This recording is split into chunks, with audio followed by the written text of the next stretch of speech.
Hi, beautiful people. I hope that you're having a good day. Trump zeroes in on Iran. I'm going to play it for you now. Everything I share is for educational freeze purposes. And I'm going to get right to my video.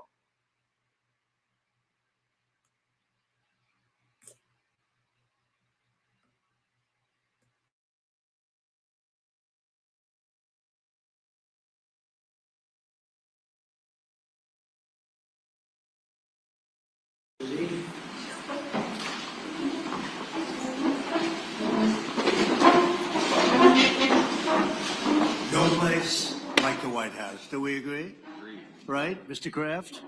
No place like the White House. Thank you very much for being here. Appreciate it.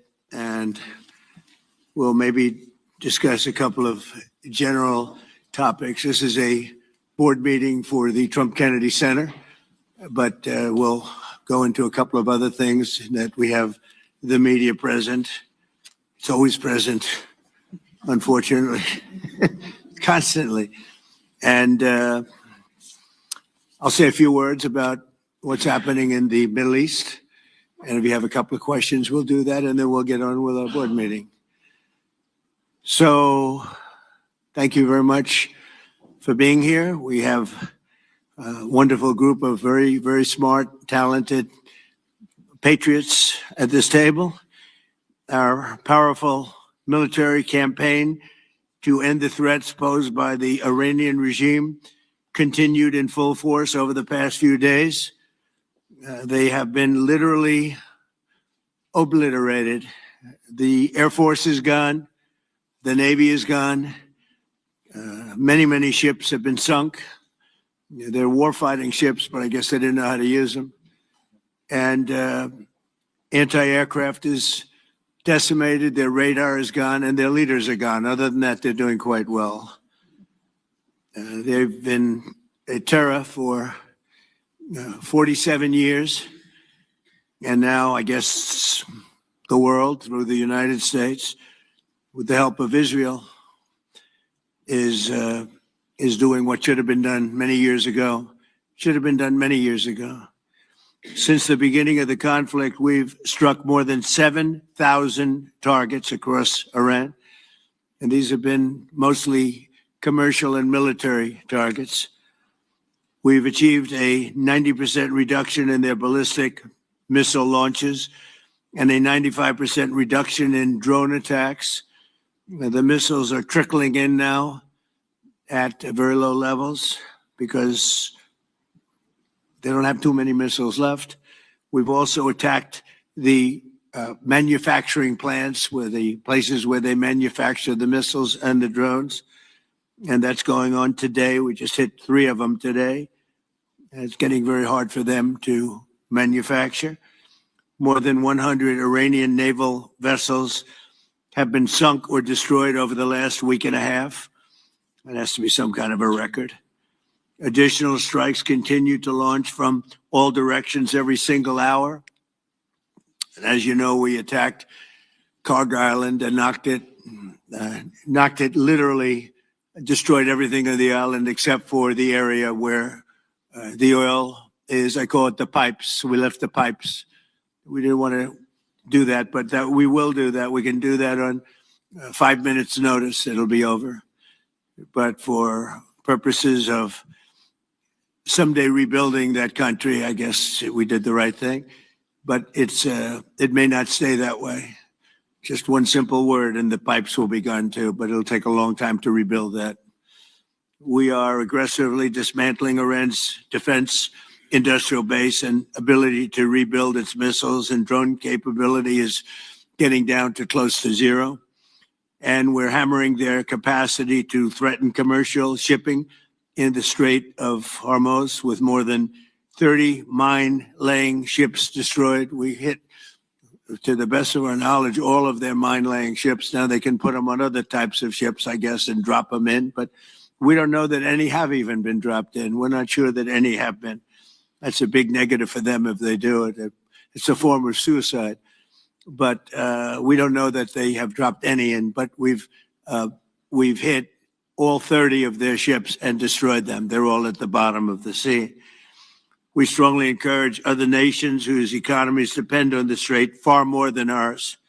You know, we get less than 1% of our oil from the Strait, and some countries get much more. Japan gets 95%.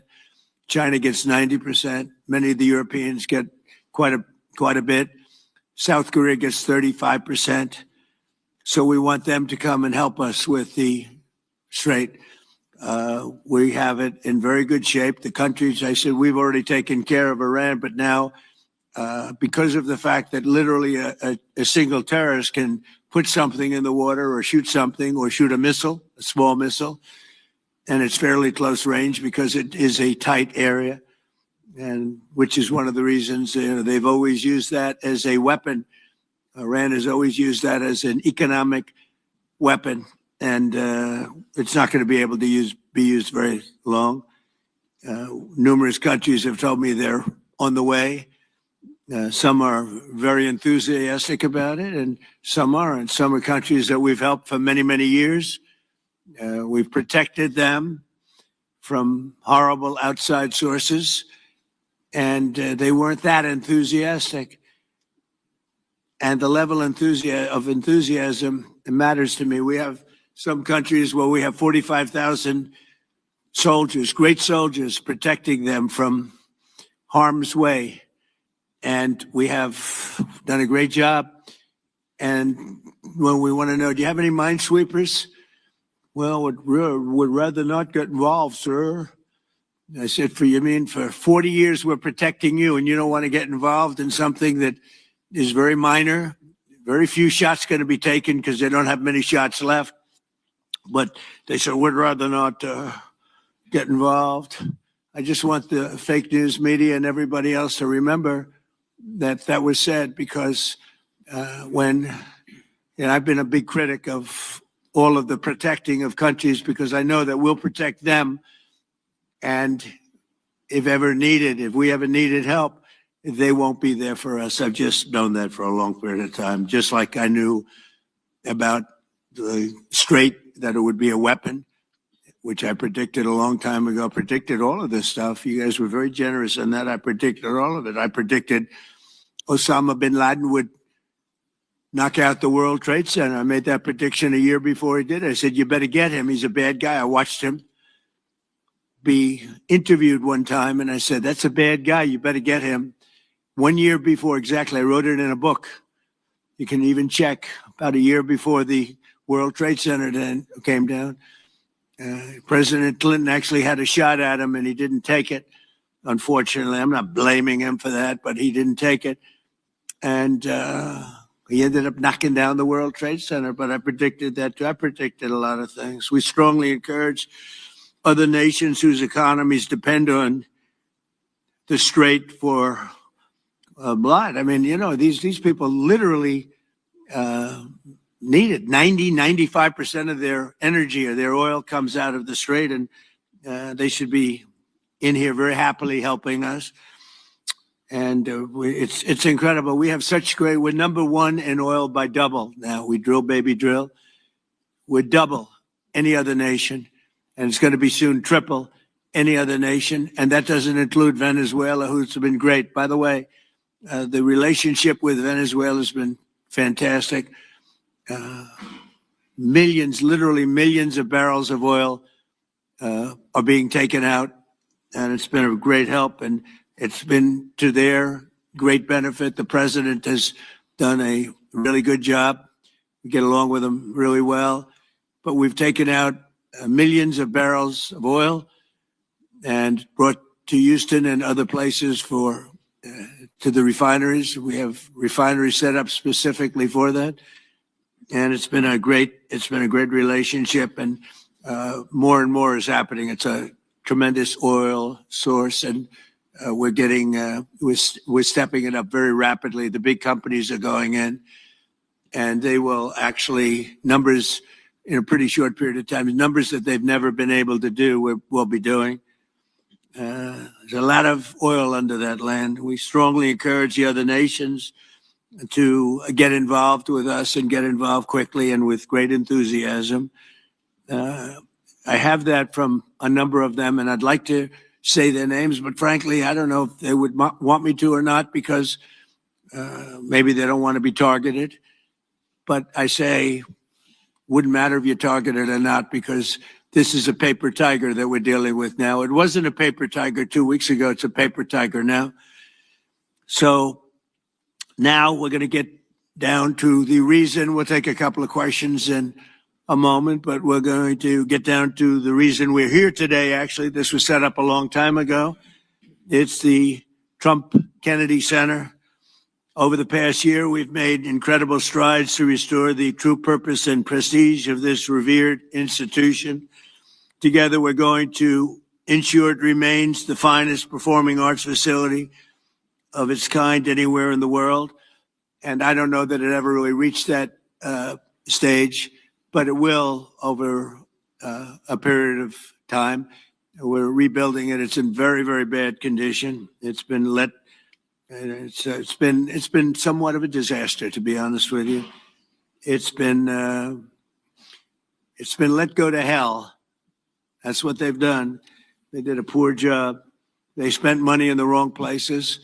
They built some theaters underneath that nobody uses, little ones, tiny theaters that cost $300 million.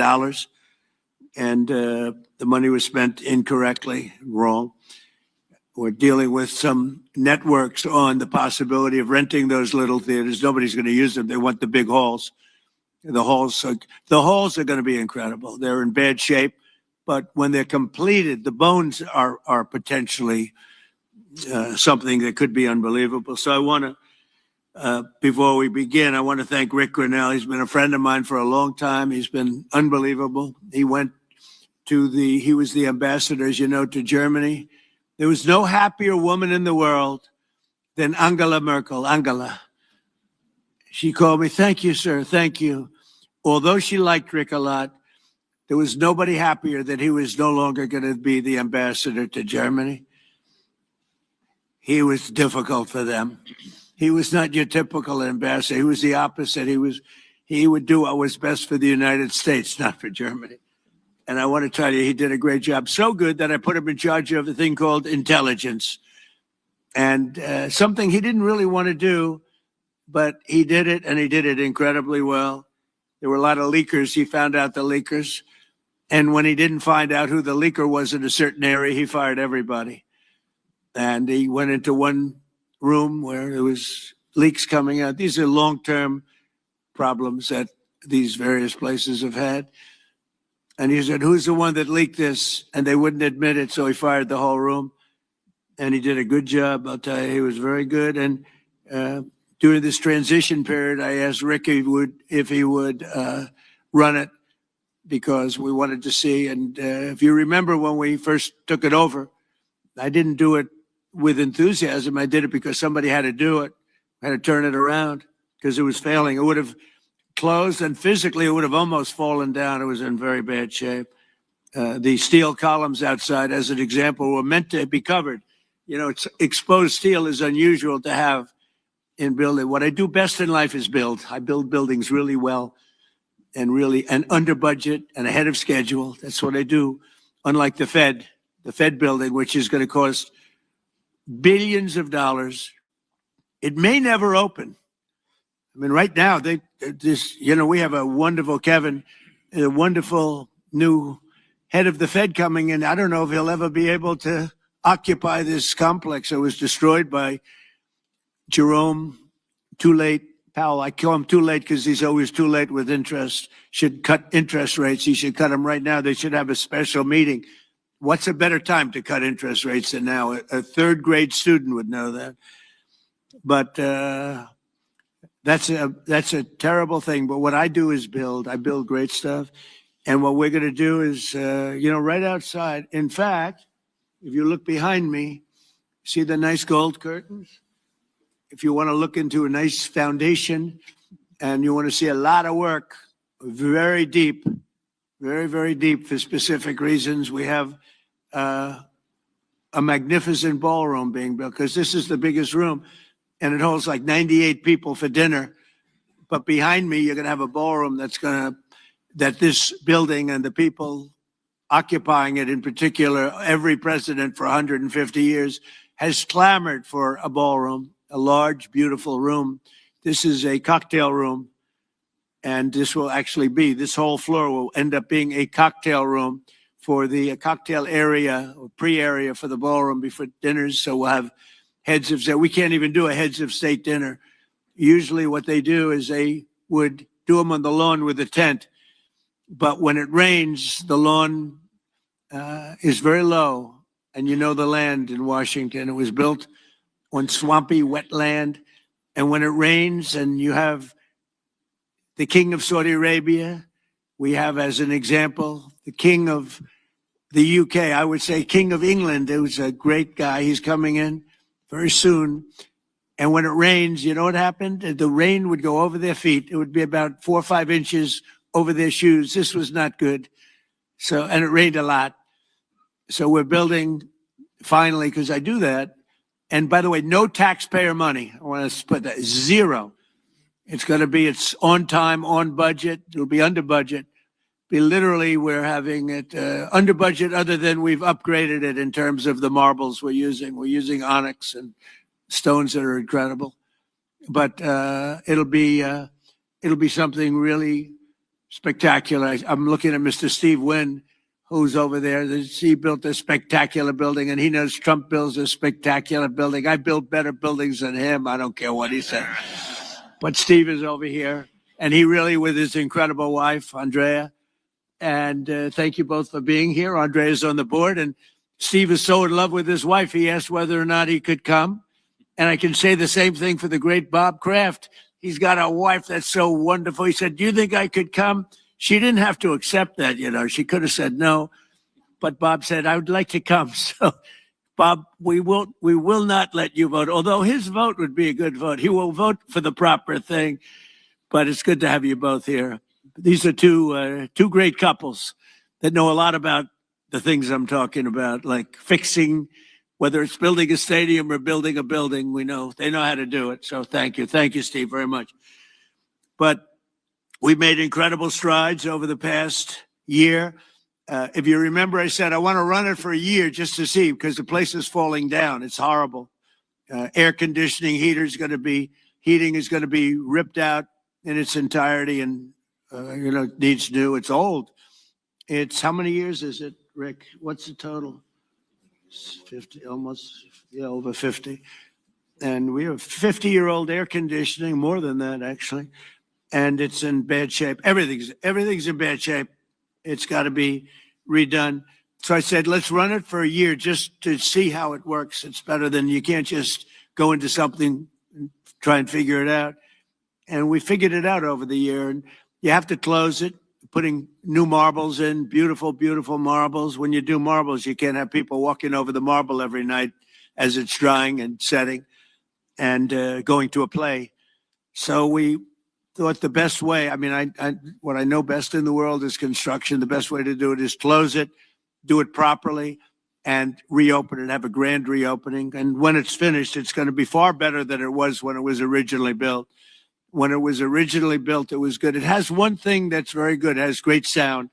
I think there's a lot of luck in sound. You have some of the big opera houses. I don't want to get involved with saying which one, but in New York, as an example, where the acoustics were never good.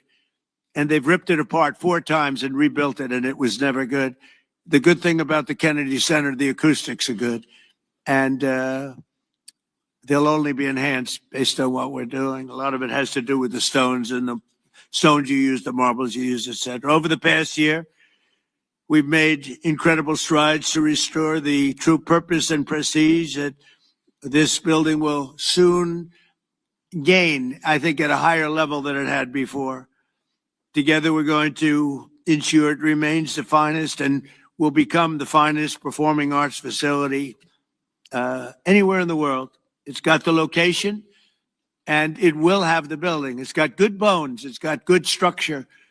Again, they wanted to originally cover the exposed steel. It was painted a cheap gold, and we turned it into a very expensively painted white, very heavy coat of very powerful white paint meant for steel, exposed steel, a very different kind of paint, but it's almost like putting a stone over the top of it. And the color is white, shiny white, and it looks, a lot of people have commented, it looks so much better. Before they had the steel painted gold, and the gold was very cheap.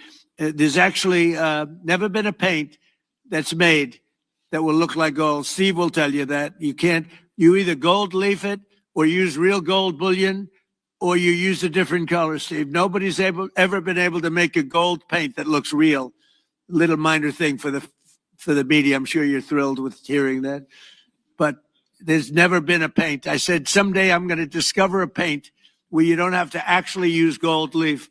Gold leaf is a very, very big and expensive process, but it's a beautiful thing, but not when you use paint. So we got rid of the gold columns, which looked always terrible. They look cheap and they look fake, very much like the media, actually. And we took the columns and we painted them white. Before we painted them, Matt, very importantly, we structuralized them. We replaced a bad steel that was very badly rusting. I mean, these are columns that are holding up a building.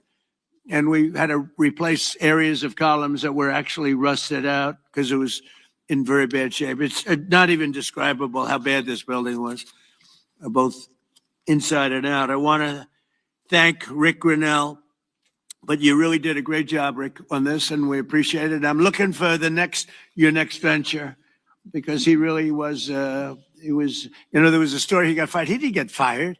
He was here for a short period of time, for a year, figuring it out with Matt and everybody else. And Matt now is going to take over, and he's a pro at construction, great at construction. And I think Matt would like to run the facility too. He's fallen in love with it. And I think he'd do a good job. But if I don't think he will do a good job, I'll say, Matt, you're fired. I'm getting somebody else. So you're under no pressure, Matt, okay? It's like Bob Kraft. If a football player doesn't perform well, typically you will fire him immediately, Bob. Do you ever let them stay around for 4 or 5 years if they're bad? Not too many times, right? So anyway, I learned from you. So I want to thank also Attorney General Pam Bondi, who's been fantastic. I don't know, is Pam here someplace? Oh, hello, Pam. Good. She's been great. And the Speaker of the House, he's got the easiest job of anybody in government. He's got a majority of 2. I don't like to say 1 because it varies, but between 1, 2, and 3. And I think you're the only man that's ever lived that's able to be very happy about it. In fact, when we get up to 3, every once in a while we get up to 3. Actually, for a period of time, we had it up to 4, and then we had a death. And death is very bad when you're the Speaker and you have a majority of 2 or 3.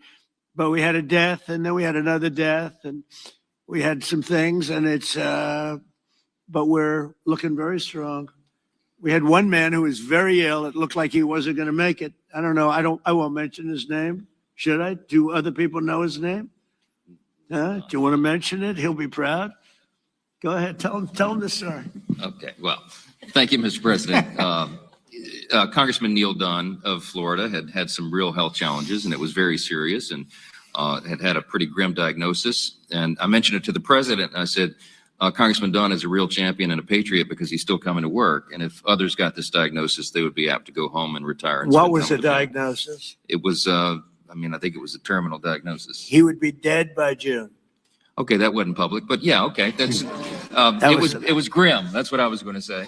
I don't think with a heart problem, by the way. This was a heart problem. So the long story short, the president called him to encourage him and thank him, and they had a conversation. And the president mentioned in the course of the conversation, I ought to get my doctors involved, and they did. And within a number of hours, they took him to Walter Reed Emergency Surgery.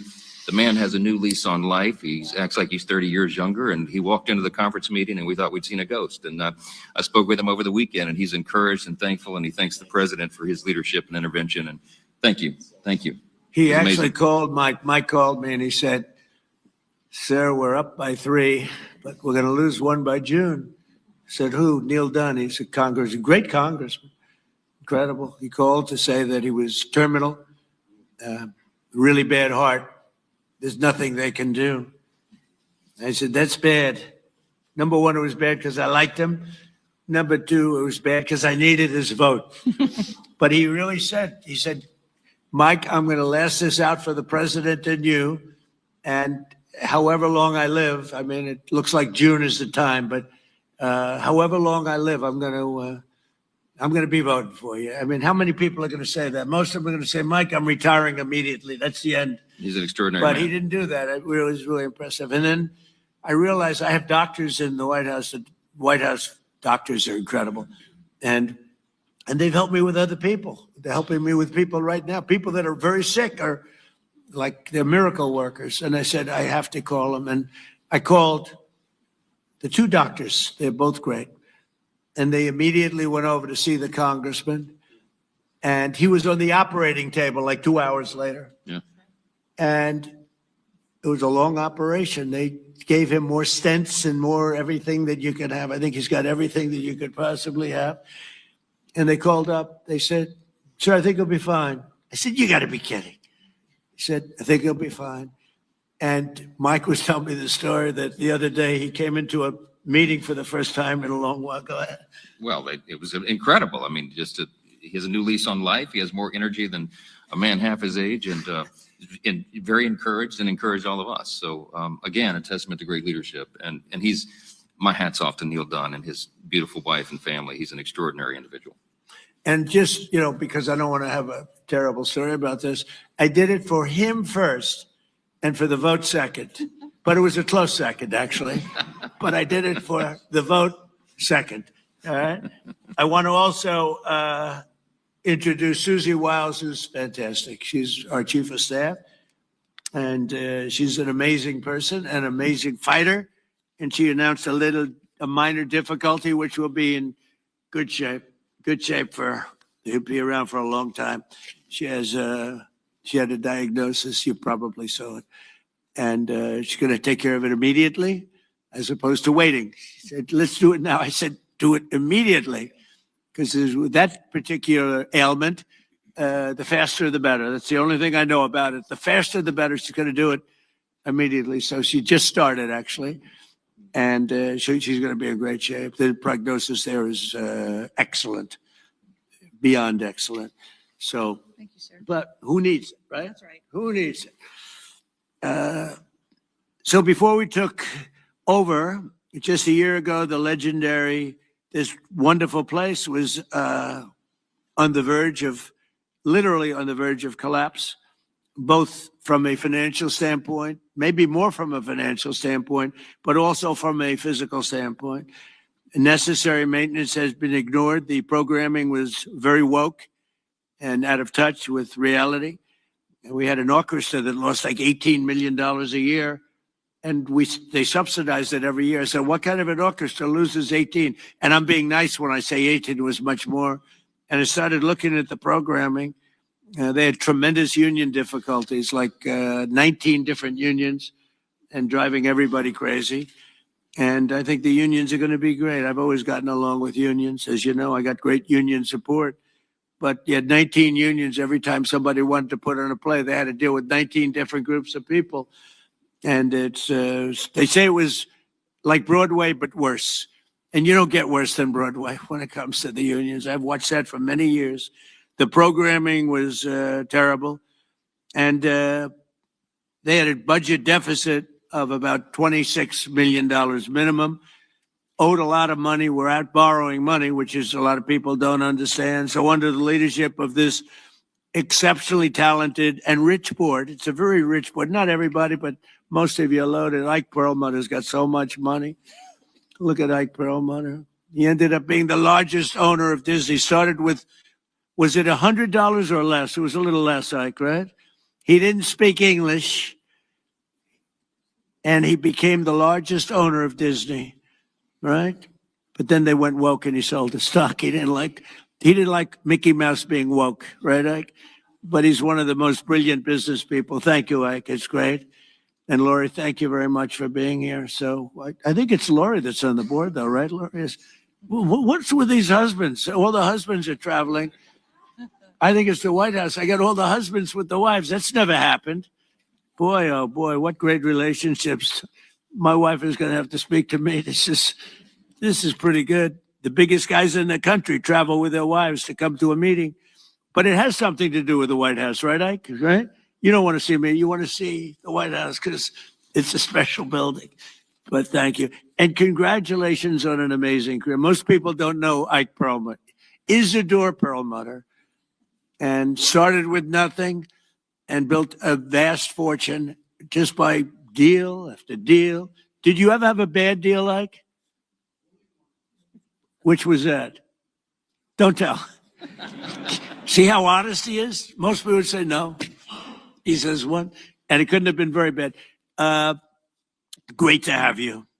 So under the leadership of this board, which is, as you see, incredible, we're achieving a very dramatic and quick turnaround. We got rid of all of the DEI. Some of the news media loves DEI, but we got rid of it. Maybe you're right. Brought back patriotic and family-friendly programming, and last year we raised over $130 million to keep this place going. Otherwise, it would have been closed. The building, let's call it the Kennedy Center from that time, was losing so much money it could not have stayed alive if we didn't come in as a group of people and a lot of wealthy people that made a lot of contributions. So with the Trump Kennedy Center honors alone, we raised this year a record $23 million, which was double what they had ever done before, with $23 million. There's still much to do. The previous management left us a facility in very bad condition. Abysmal is the word, and everything from busting pipes and leaks to serious electrical and structural problems. And some of it we fixed, but most of it we're saving for during the construction period because we'll do a much better job of it that way.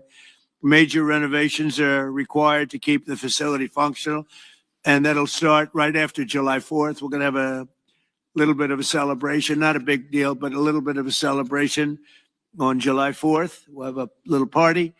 And then after that, we close and we start construction. We're fully financed.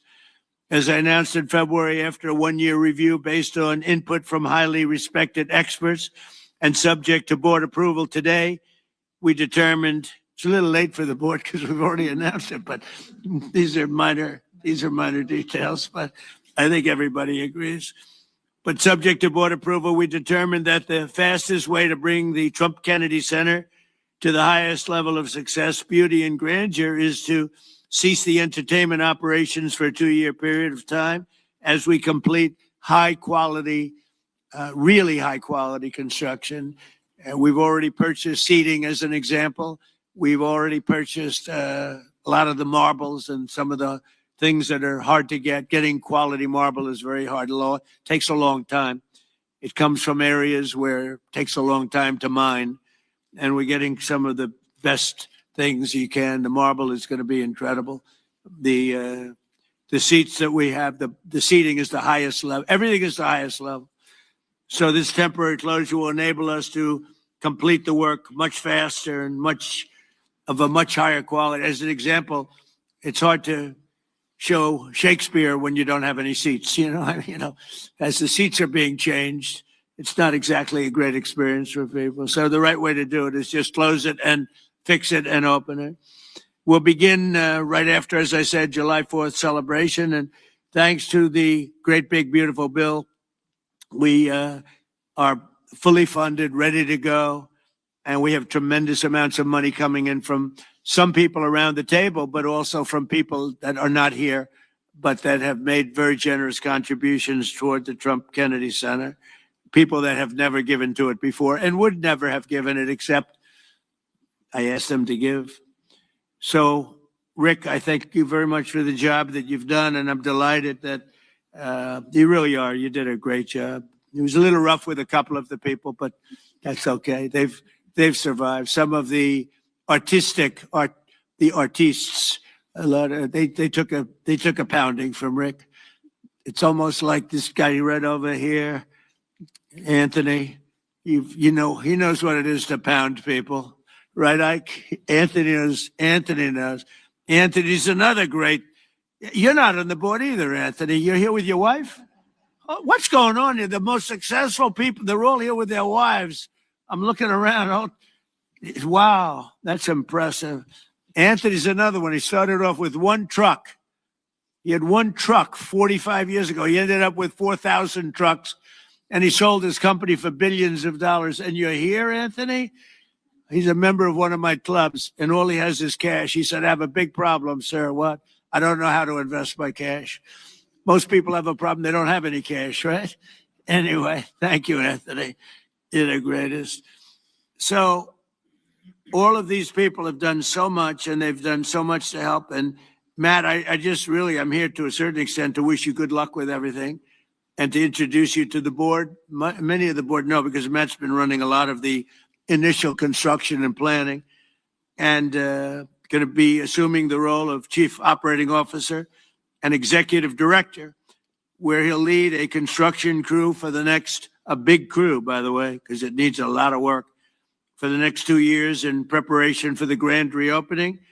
And I think it's going to be something that's going to be very, very special. We're doing a lot of special things. We have a lot of things happening. We have at the front of the White House on June 14th, you probably read, UFC is going to be here. Dana White, the great Dana White, he's building a literally a stadium, a 5,000 seat arena right outside the front door of the White House. And they're going to have about 100,000 people in the park right across the street, where he's building, I believe, 8 massive screens for people to watch, free, all free, for people to watch. It's June 14th, happens to be my birthday. And that was only by happenstance. It was not planned that way, but it's a Sunday night, which they never did. Sunday night's super prime time. It's going to be broadcast on CBS, which is the Ellison family, 2 great people, great people. It's a great family. And it's going to be a tremendous event. And we have Roger Penske is going to have IndyCar here. We're going to have a race around the Capitol. That's going to be in August. So we have that. And we have a tremendous number of things. We have the Olympics, we have the World Cup, and we have the 250. And as you know, I was responsible for getting the Olympics. Actually, Bob Kraft helped me. And he helped me with the World Cup, too. You were very good. Who could be better, right? But he helped with the Olympics and the World Cup.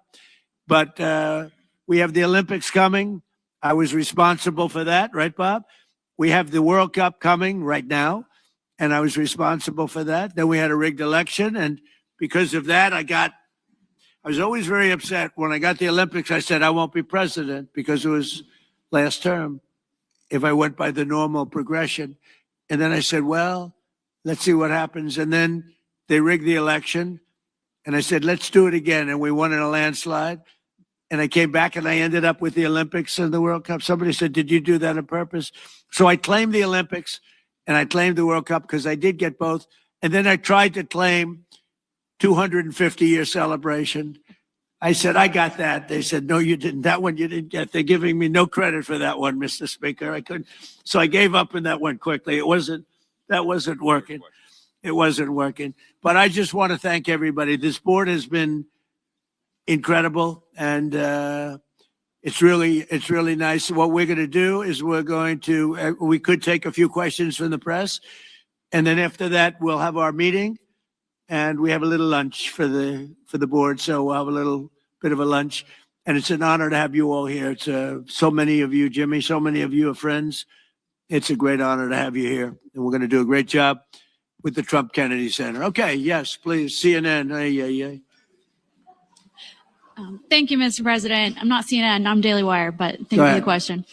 Numerous countries have told me they are on their way.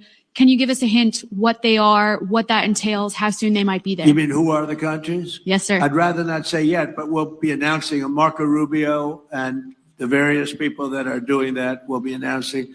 And I have to tell you, we have some that are really enthusiastic. They're coming already. They've already started to get there. It takes a little while to get there. It's like, in some cases, you have to travel an ocean. So it doesn't go that fast, but it'll go fast. And we have some that are fairly local that are doing it. But we'll give you a list. Some are very enthusiastic and some are less than enthusiastic. And I assume some will not do it I think we have one or two that will not do it that we've been protecting for about 40 years at, tens of billions of dollars, Mr. Speaker. So I'll be reporting that to you in the House and the Senate. And I'll say, why are we protecting countries that don't protect us? And I've always felt that was a weakness of NATO. We were going to protect them. But I always said, when in need, they won't protect us. Now, this isn't need. Need would be one of the big boys. But I will say that we built the greatest military in the world, and we protect people.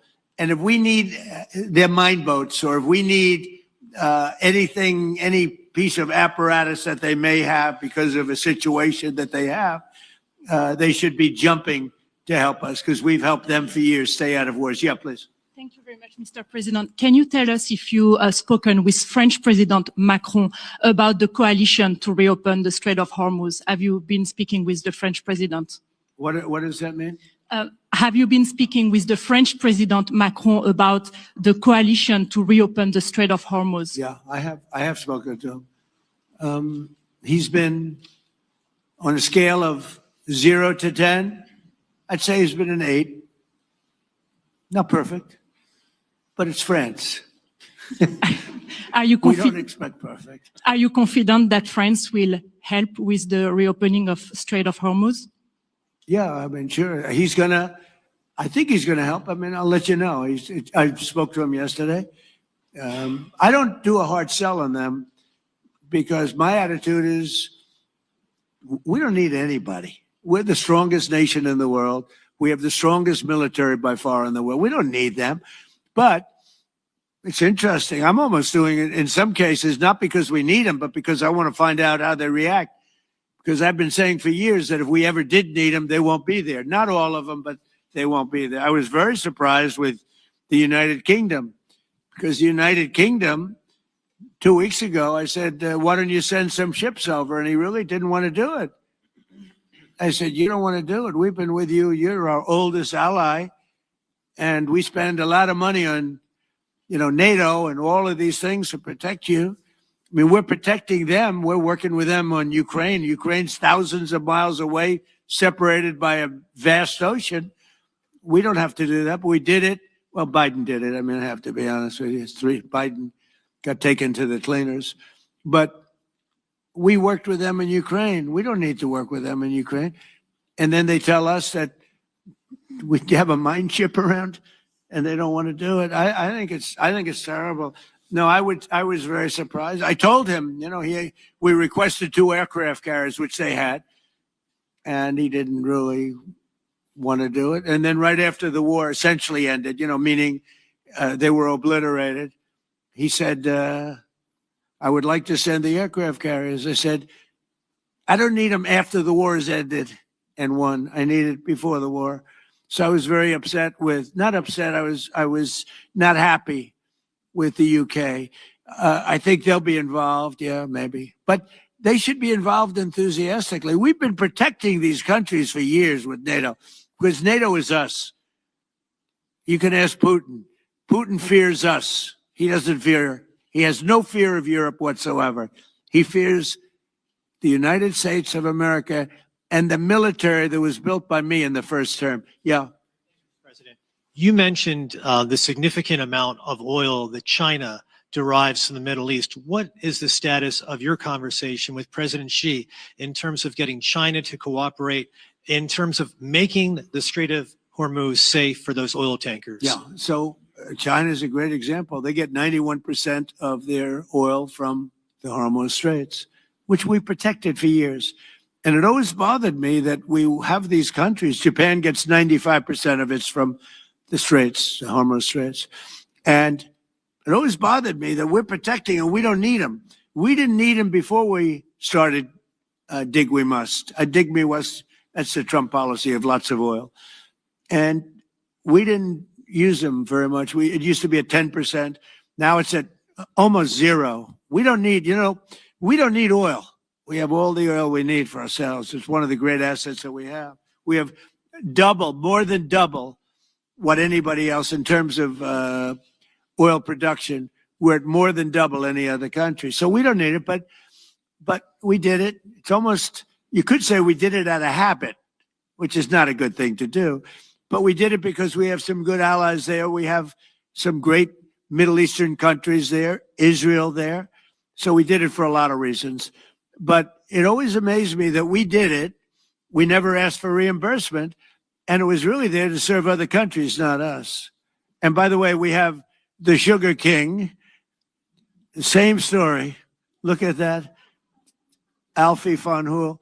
Alfie, thank you both very much. Huh? That's Pepe, yeah. Pepe. Hi, Pepe. How are you? How are you? Is Alfie in the backstage? Huh? Is he sitting back there waiting for you? No? You doing all right? Pepe is a great friend of all of ours, I think, in the room. Tremendous. And we appreciate you being here. Great to have you. Thank you. Mr. President, honored. That's great. Both of you. Thank you very much. So go ahead, please. Mr. President, you've said that Iran does want to make a deal. Now, into the third week of this bombing campaign, what would that deal look like? What are the ask that you're making of the government? They want to make a deal. They're talking to our people. I don't know if they say that to you. Maybe they do. Maybe they don't. Don't forget, they are a country that for years, I didn't know this until recently, they're a country based on disinformation.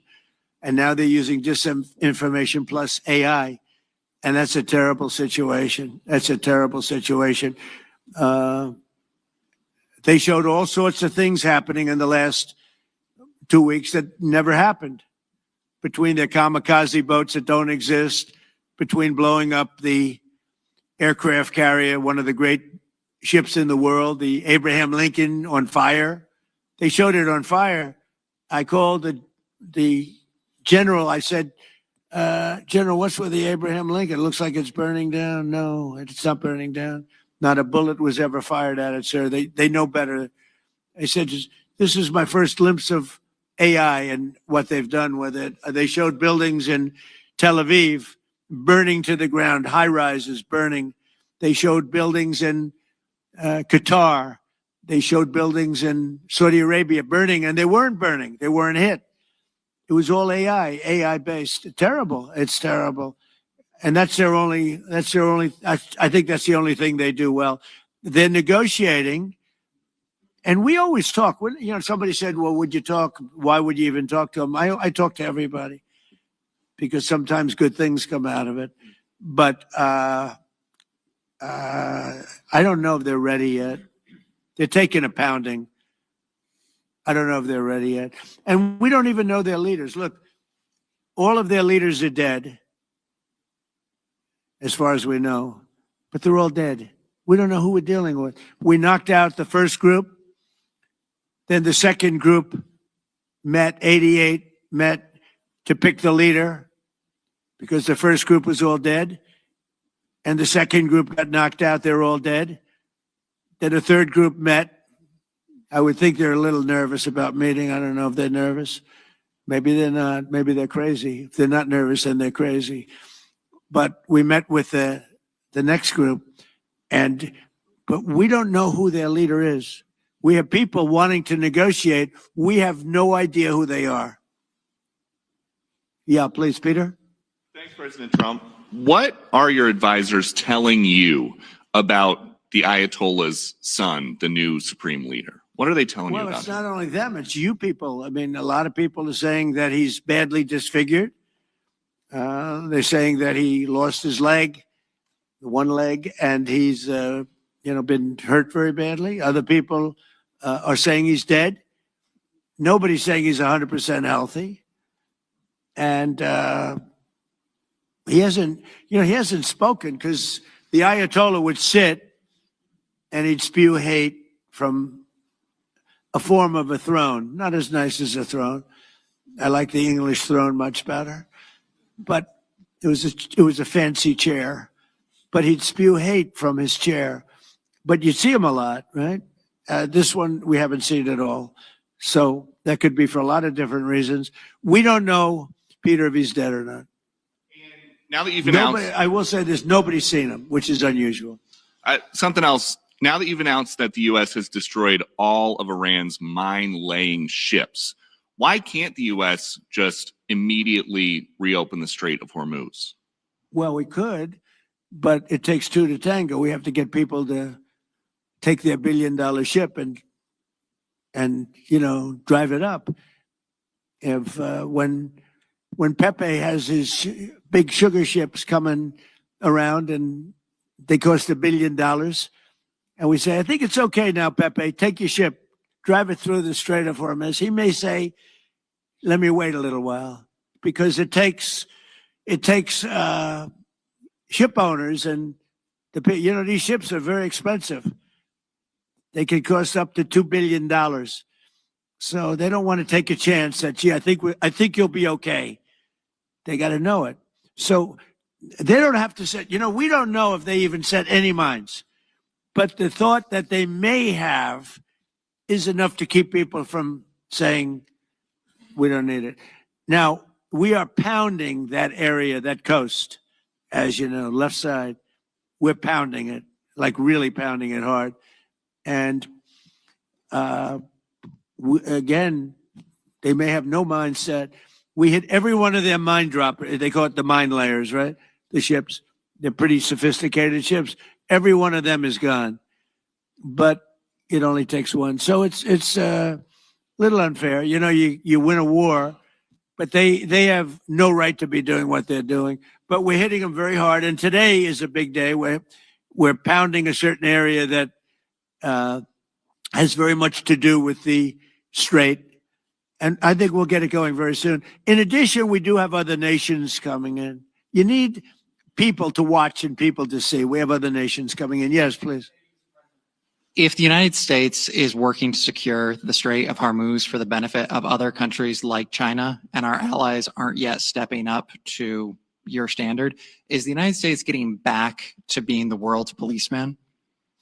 Look, the United States should not be very much involved. They can on a certain basis. They've been doing it for a long time.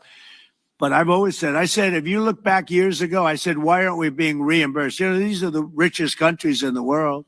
Why aren't we being reimbursed for maintaining the Hormuz Strait? And why aren't we being reimbursed for that? I've said that for years. You can go back. They reported on it yesterday. I've been saying a lot of things about the straits. Number one, I said it's the one advantage they have, but that's a suicidal advantage because they kill themselves more than they kill the rest of the world. And there are things you can do with time. There are other things you can do. But I think we're going to have the situation straighten out pretty quickly. And I think we're going to have some good help. And I think we're going to be disappointed in some nations too. And I'll let you know who those nations are. One of your advisors, David Sachs, said the other week that the U.S. should, quote, declare victory and get out of the Iran war. Yeah, he also warned that if the conflict escalates, Israel may contemplate the use of a nuclear weapon. Has he shared that assessment with you? No, yes. Israel wouldn't do that. Israel would never do that. And there's a theory. You pounded them to hell and you could just leave now, and it'll take 10 years for them to build back not nearly what they have right now. And I guess that's another theory, but we want to have it ended so that another president doesn't have. Look, for 47 years, no president was willing to do what I'm doing, and they should have done it a long time ago. It would have been a lot easier. There's no president that wanted to do it, and yet every president knew. I've spoken to a certain president who I like, actually, a past president, former president. He said, I wish I did it. I wish I did, but they didn't do it. I'm doing it. Yeah. I can't tell you that. I don't want to embarrass him. It would be very bad for his career, even though he's got no career left. Go ahead, please.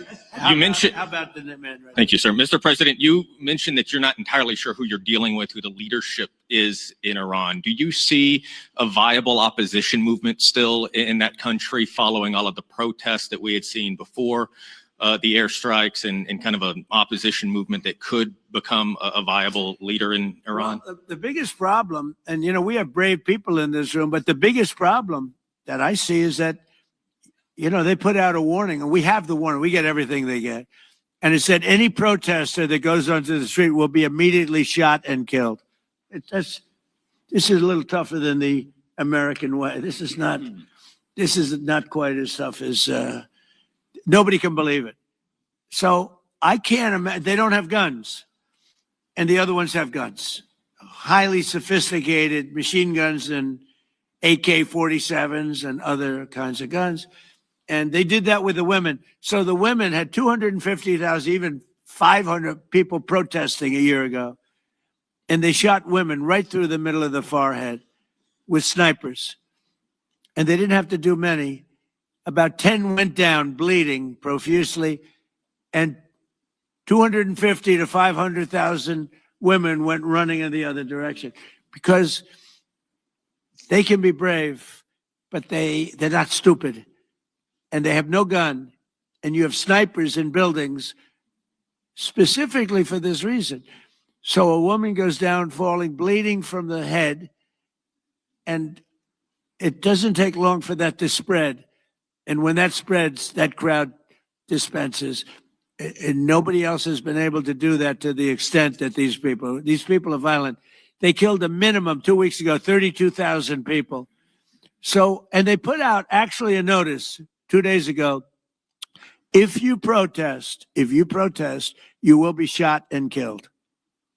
So, I don't know. I would say Mike Johnson's the only person I know who has the courage to go out in that kind of an atmosphere. I don't think so. Yeah. Have your advisors told you anything in terms of how long we can expect gas prices as high as they are right now? I don't need advisors to tell me that. I know what it is.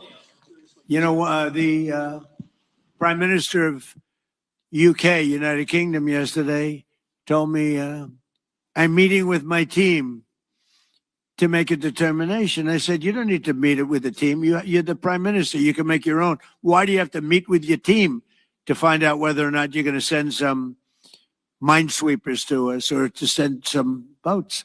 I said, you don't have to meet with your team. It's the same thing here.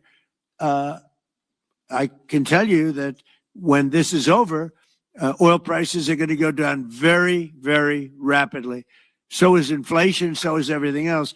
But frankly, much more important than short-term, even long-term oil prices, you can't let the most violent, vicious country in the last 50 years have a nuclear weapon, because the Middle East will be gone.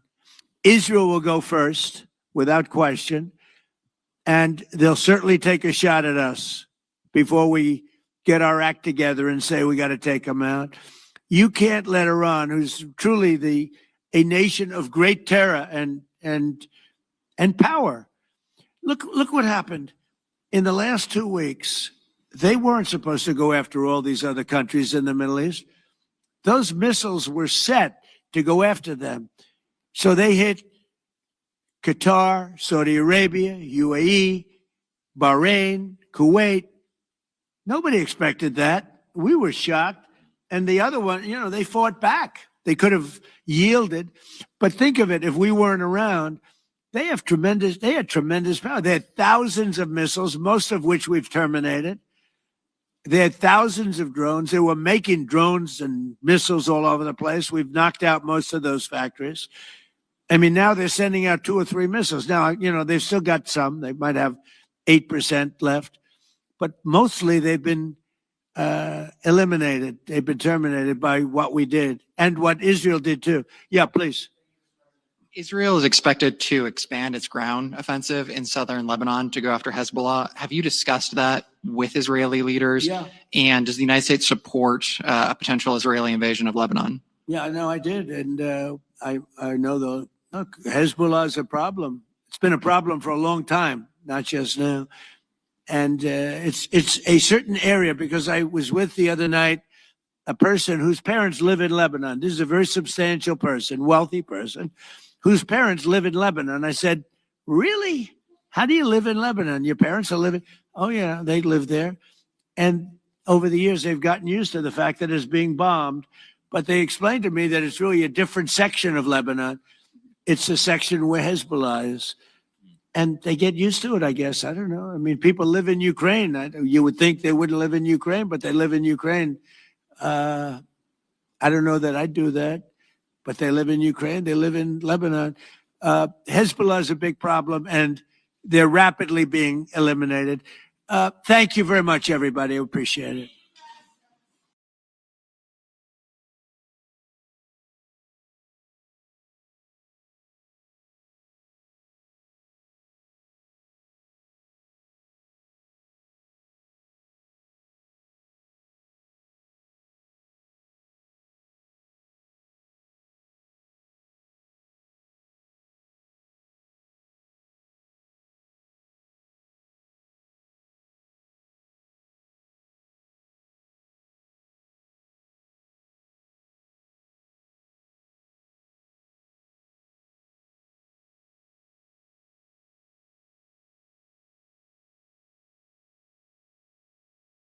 In light of widespread revelations of fraud in federally funded programs in states like Minnesota and California, this executive order in front of you will establish a new task force aimed at rooting out that fraud, returning potentially billions or tens of billions or even hundreds of billions of dollars to the American taxpayer. This task force will be chaired by the vice president. The vice chairman will be the head of the FTC, Andrew Ferguson, who's with us here as well today. But this is going to launch a whole of government approach to rooting out the very serious problem of fraud in federally funded programs around the country. As an example, you've been seeing it and seeing it pretty big in Minnesota, $19 billion. But that's only for one little aspect of the fraud. It's $19 billion, and California, as they say, is 10 times worse, and other states are 10. And this is not a Republican-Democrat thing. This is wherever it's taking place. It seems that it's usually in blue states. If it's in a red state, we're going there too. But it seems that it's heavily, heavily, heavily Democrat. And what they've done is so sad. When you look at the Minnesota scam, a lot of it has to do with Somalia. Nobody's calling out anybody, but a lot of it has to do, but it's Somalia and plenty of others. And I believe the governor is complicit. I believe Ilhan Omar is complicit. I believe that your attorney general is complicit. And if they are, you're going to hopefully find out about it, and you're going to have to do what you have to do. If we found half of the fraud that's taking place in this country, and I think you have a chance of doing that, we would have much more than a balanced budget. That's the kind of numbers you're talking about. The theft is incredible. And I think JD will make, and Andrew will make a charge later on that local states should handle nursing homes and all of these things that the federal government shouldn't be involved in. It's too big. The federal government should handle military and a couple of other things. But when it comes to nursing homes, you saw where a young gentleman was going around and knocking on doors, and none of the nursing homes existed, none of the nurseries existed. The money that's being paid out, and the federal government pays for it. When you see all these people coming in illegally into our country, many criminals, many drug dealers, murderers, 11,888 murders, and you look at California, and more come in, and yet they never had money, and yet they pay them. You know why they pay them? Because the federal government is charged with paying. We're not paying them anymore, and I said that. So these two really smart guys are going to be, I think hopefully it's going to be JD's. This will not be like a Kamala, where she was put in charge of the border and she never went there, JD, right? You promise? I promise, sir. Remember, Kamala was put in charge. She was the border czar. She never went to the border. She never called any of the great Border Patrol. The Border Patrol testified. We never spoke to her in 4 years. And that was a disaster. But this is different. This is a different group of people. I think maybe before JD, I'll ask Stephen Miller say a few words too, please. Thank you, Mr. President. Well, under President Trump's leadership, as we've seen, the illegal flow across the southern border was stopped completely. But what we found since President Trump came into office is that the Democrats have set up a system to funnel hundreds of billions and ultimately trillions of dollars to migrants that are in our country, oftentimes from places like Somalia. So as an example, ICE recently asked a group of illegal immigrants that were in detention whether or not they were receiving Medicaid. half of them raised their hands and volunteered that they were on Medicaid. Just volunteered that. These aren't the ones who are hiding it, right? They also asked illegal aliens how they paid their medical bills, and they said that if they don't have Medicaid, they go to hospitals, they get free care there, and they bill it to the taxpayers. So they aren't paying for any of their own health care in this country. This is one example. And we've seen this over and over and over again. So under President Trump's leadership, and then of course with JD and the head of the FTC, Andrew Ferguson, we're going to see the first ever effort in American history to reclaim the ultimately trillions of dollars that were stolen from taxpayers. I believe, and I know President Trump believes, that when this theft is exposed, we will see that if all of it were stopped, it would be enough to balance the budget. The extraction of wealth from American taxpayers to people who don't belong here is the primary cause of the national debt, and this is the first ever effort to shut that down. Thank you, Mr. President. First ever. And everyone knows they've been cheating for years. It's the first ever. And it's got to be stopped. I mean, it's got to be stopped. Think of it. Somalia is a third world, maybe a fourth world nation. One of the worst, one of the most dangerous. They don't have anything. They don't have councils. They don't have government. They don't have police. They shoot each other all over the place. They come here and they steal $19 billion. That's crazy. And Ilhan Omar, I hope this is part of it, but she married her brother, supposedly. I mean, there's a lot of documentation. That means she's here illegally and she's a congresswoman. And I hope you're going to be looking at that, or somebody is, all right? Because she's one of the ringleaders here. She's bad news, really bad news. She's so bad for our country. Anyway, JD, please say a few words. Yes, sir. Well, thank you, Mr. President. This is a very important whole of government approach to tackle the fraud problem. And let me just tell one story. One of the things that even before this executive order was signed that we were able to stop under the president's leadership is we saw evidence that in Minneapolis, there were Somalis, primarily illegal immigrants, who were defrauding a Medicaid program that was meant to go to autistic children. So they were taking children who were supposed to get benefits, and they were claiming that their kids were actually autistic even though they weren't. And what did this mean? This meant two things. Number one, you had a lot of people getting rich off of the fraud while American citizens got poor. And the second thing that it meant is that you had autistic kids in Minneapolis, in suburban Minneapolis, who weren't getting benefits they needed because Somali fraudsters were literally stealing out of their pocket. It's got to stop. And unfortunately, that kind of fraud is one example of probably hundreds just within the state of Minneapolis, and then it's repeated and replayed all over the United States of America.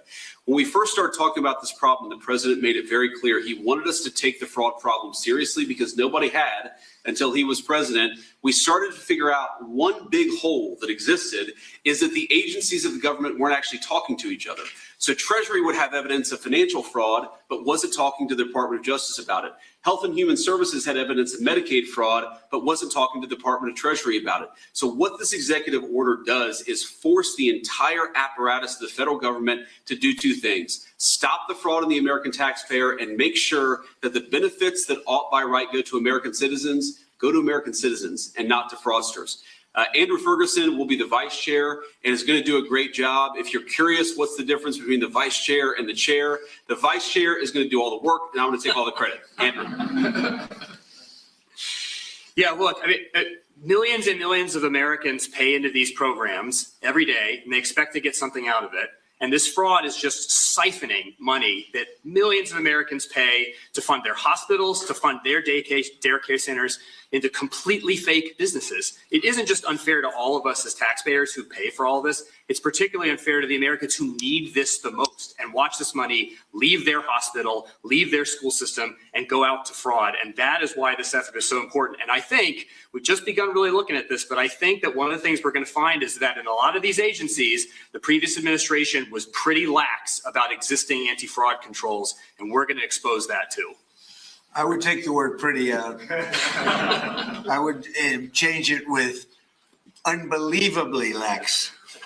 They weren't, it's not even lax. Lax isn't a good enough word. The previous administration was fraudulent, okay? And I think that's what you're going to find also. And, you know, we worked so hard, like most favored nations drug prices. For years, people have wanted. We paid the highest drug prices anywhere in the world by far, by 5 times, 6 times, 10 times more than London would be paying in New York, more than any city in Europe was paying than our cities. We would have a pill that would sell for $10 in Munich, in Germany, would sell for $10, and in New York, it would be $130 or whatever. And we worked so hard, and we pulled it off. It's called Most Favored Nations. So now we went from by far the most expensive drugs anywhere in the world, prescription drugs, to the least expensive. And I had to get all the nations to agree, and I don't want to bore you with how I did it, but I did it.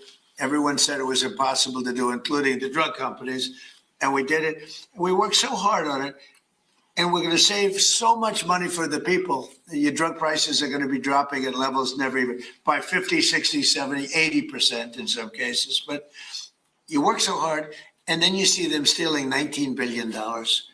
It's like in one pocket, out the other. And I think Andrew and JD, I think they have maybe one of the most important jobs. Maybe it could be one of the most important things that we're signing because I really believe that they have an opportunity to do something so good for our country. People talk about balancing budgets. You can't balance a budget when people are stealing $19 billion and nobody's ever heard of anything like it. We had, I guess, in the same state, you went autism, where 4 or 5 years ago, they spent $1 million, and now it's almost $400 million in just a few years. Well, autism didn't go up like that. And even the 1 million was probably a fraud, but it went from 1 million to almost 400 million in just a few years. These are crooked people. They basically said everybody in the state had autism. These are crooked, horrible people. And, I was elected with JD, Make America Great Again. That was it. And we can't have this stuff happening. Right. We have to be respected. And they left. So I'm going to sign this. We'll take some questions, but let me sign this first before I don't forget. Let's see. Before I decide not to, okay? Yes, sir. I don't forget not to, but maybe I'll decide not to. I would decide not to. If I didn't think they could do the job, I would decide not to. But that'll be a terrible thing. I think they're going to find numbers, Andrew, I think you're going to find numbers that are far higher than you even think. And Andrew came to us. He said, sir, he's read the stories about Minnesota. We know California is many times worse, but Minnesota is terrible. They're all terrible. Those cities are terrible. New York is terrible. What's going on in Chicago, Illinois, with that slob of a governor is terrible. And the kind of money we're talking about is just country changing. It's country changing money. It's having a deficit to having a really profitable country where you can lower your taxes substantially for people. And I think you have an opportunity to do it. And I think you two guys are the right guy. If you guys can't do it, you've got a problem because nobody else will be able to do it. Yes, sir. So I'll sign, and then we'll take some nice questions from our wonderful media.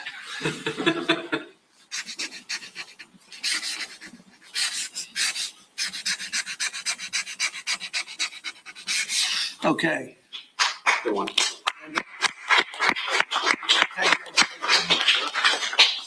Here you go. Very important. It's a big deal. We've been working on this very long. Yes, Steve, sir. right? Will? Yes, sir.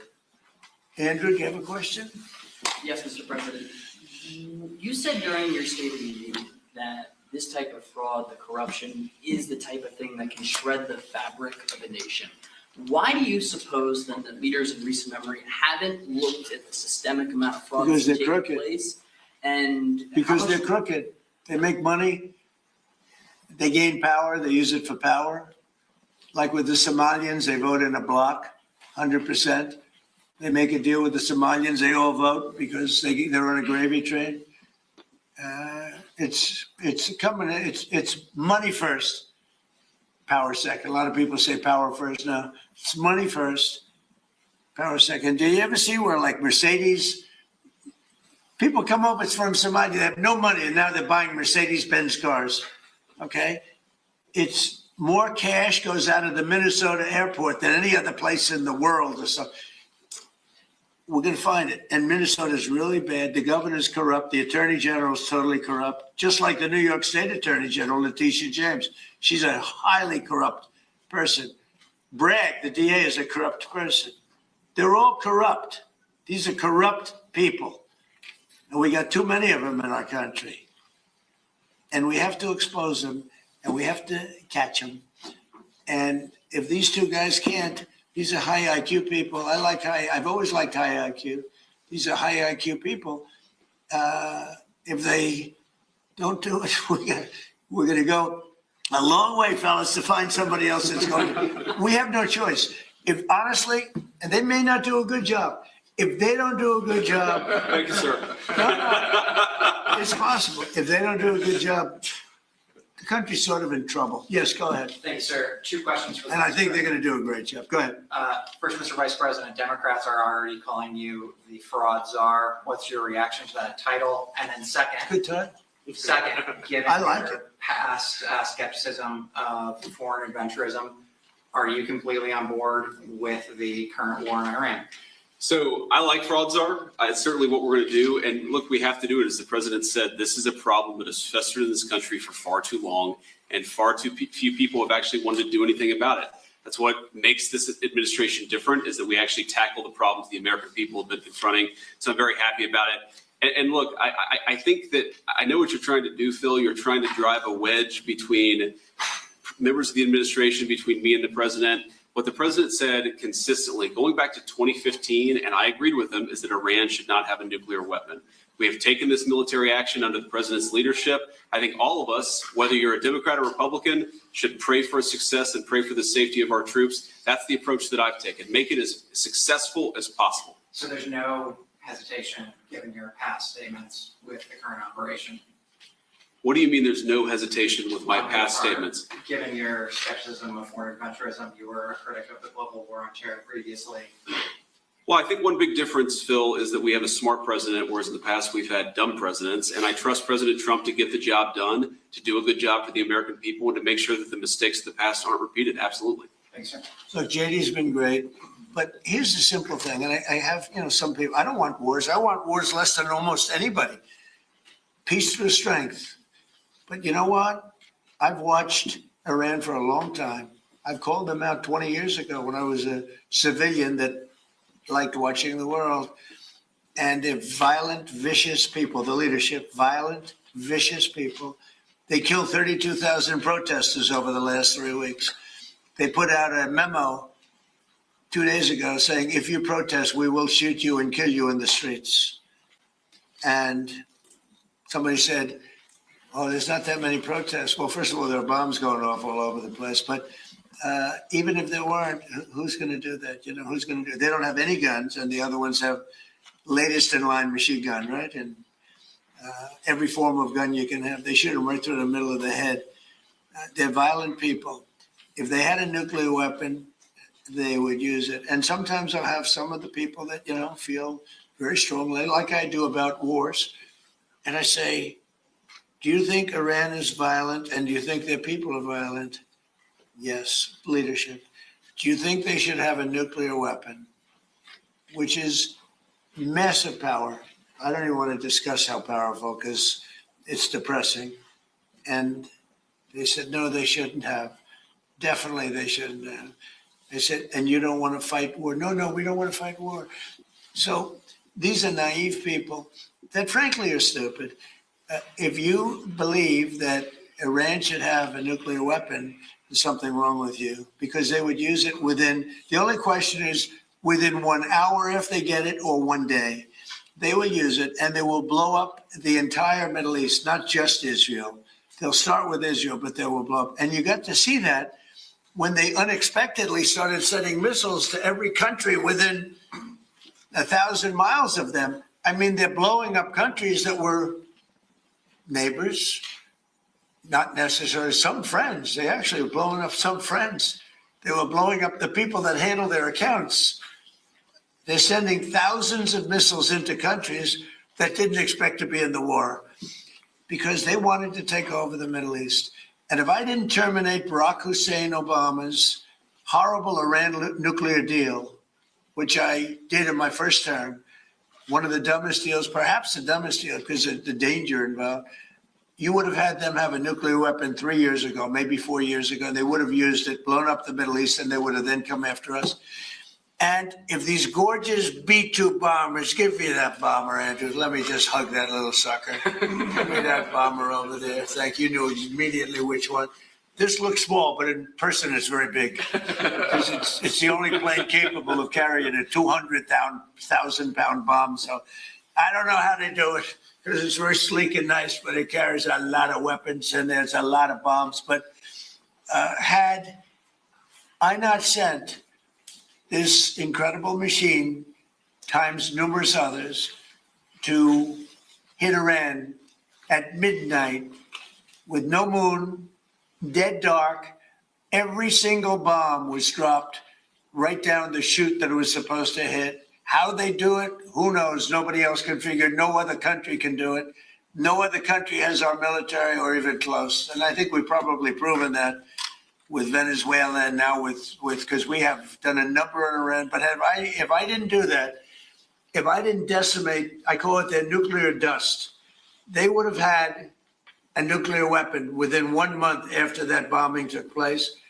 And they would have used it on first Israel and then the Middle East. And you know that because all of those missiles that were launched against their neighbors were set long ago, long before they knew they would be using them this quickly. Had we not done this, you would have had a nuclear war that would have evolved into World War III. And more important, this is a war that there would have been nothing left. So we've done a great thing. The people that say it's okay for a very sick ideology, a very sick country in terms of its leadership, very good people, great people. But the people that say that, I think they're actually, they're either evil or they're stupid. So if you believe that Iran should not have a nuclear weapon, they should not have it, then you have to absolutely love what I've done, because in 2 weeks we have decimated them. They have no Navy, they have no Air Force, they have no anti-aircraft weapons, they have no leadership. The leadership is gone. But then they set up a new leadership to go and name a new leader, and that leadership is gone. And now they think maybe the sun is gone. They're all gone. My biggest problem is I have no idea who we're talking to, because nobody ever heard of any of these people. They're all dead. But we did a job for the world, not a job for us, for the whole world. We took the worst country in 50 years and maybe longer from the ideological standpoint, a country that wanted to blow up the world, a country that is sick, and it has a religious fervor. And when you add religion, you know, people don't realize more people died in religious wars than every other war put together. And that's what you would have had here. And it was a terrible thing. I'm very proud of what we did. And I think JD understands better than most. If you give Iran a nuclear weapon, at least a very substantial part of the world would be blown up, and it'll be used almost immediately. Yes. Thank you, Mr. President. You don't mind if I keep this here, do you? Isn't that a beautiful thing? You know, I used to look at it, and I said, it's a piece of art, but how can it be effective? It's so stealth. Think of it, Peter. 1 a.m, it flies in, and they say, sir, they're in Iranian airspace. And I say, oh, and I'm watching it from the Situation Room with a couple of other very smart people, including some good generals, real generals, not television generals. And all of a sudden you see that dive, they start diving, and sure, and you see him 30,000, 20,000. Boy, I said, that was a lot. They went down fast to aim it. And they know they're coming, and they're smart, and they never saw them. And they're firing a little bit, but they don't know what they're firing at because they can't see a thing. And then you hear the biggest explosions that anybody's ever heard. Those are the biggest bombs. Outside of nuclear, those are the biggest bombs. And you say, what technology we have. What a great country. I built it, largely, I built it during my first term. I built it. I didn't know I'd have to use it this much in my second term. but we had an incompetent president, we had an incompetent administration, and if that group of people in any form, whether it's Kamala, him, it doesn't matter, would have had another 4 years, we would have had no country left. Yeah, please. Thank you, Mr. President. You say you're doing a job for the rest of the world. In your conversations with your counterparts, are they thanking you? What are their conversations like when you talk about this military conflict that's taking place in Iran? Well, they should be thanking me because many of them get 90%. China, as an example, should be thanking us, but I don't expect to thank you, but they should be thanking us. Japan gets 95%, China 91%. Many of the countries, South Korea gets a tremendous percentage of their oil and therefore their energy from the Straits, and or as they call it, the Strait. And they should be not only thanking us, they should be helping us. What does surprise me is that they're not eager to help. There are a couple. We'll be announcing some names here. There are some that really were right up front. I would announce their name now, other than maybe they prefer it not being announced for whatever reason. I will say this: it's a lot easier to get people today than it was 2 weeks ago. 2 weeks ago, before we destroyed before we obliterated the country, before we took out, because they're down to about 8% of their missiles. They're down to a small portion of their drones, and we've demolished many of their factories where they make the missiles and the drones, and the rest are all following. Our military has been amazing. We hit Karg Island, took out every single thing in Karg Island except one thing. We left the pipes, because if we take out the pipes, it takes a long time to build them. And at some point, something is going to happen that's positive with respect to those pipes. But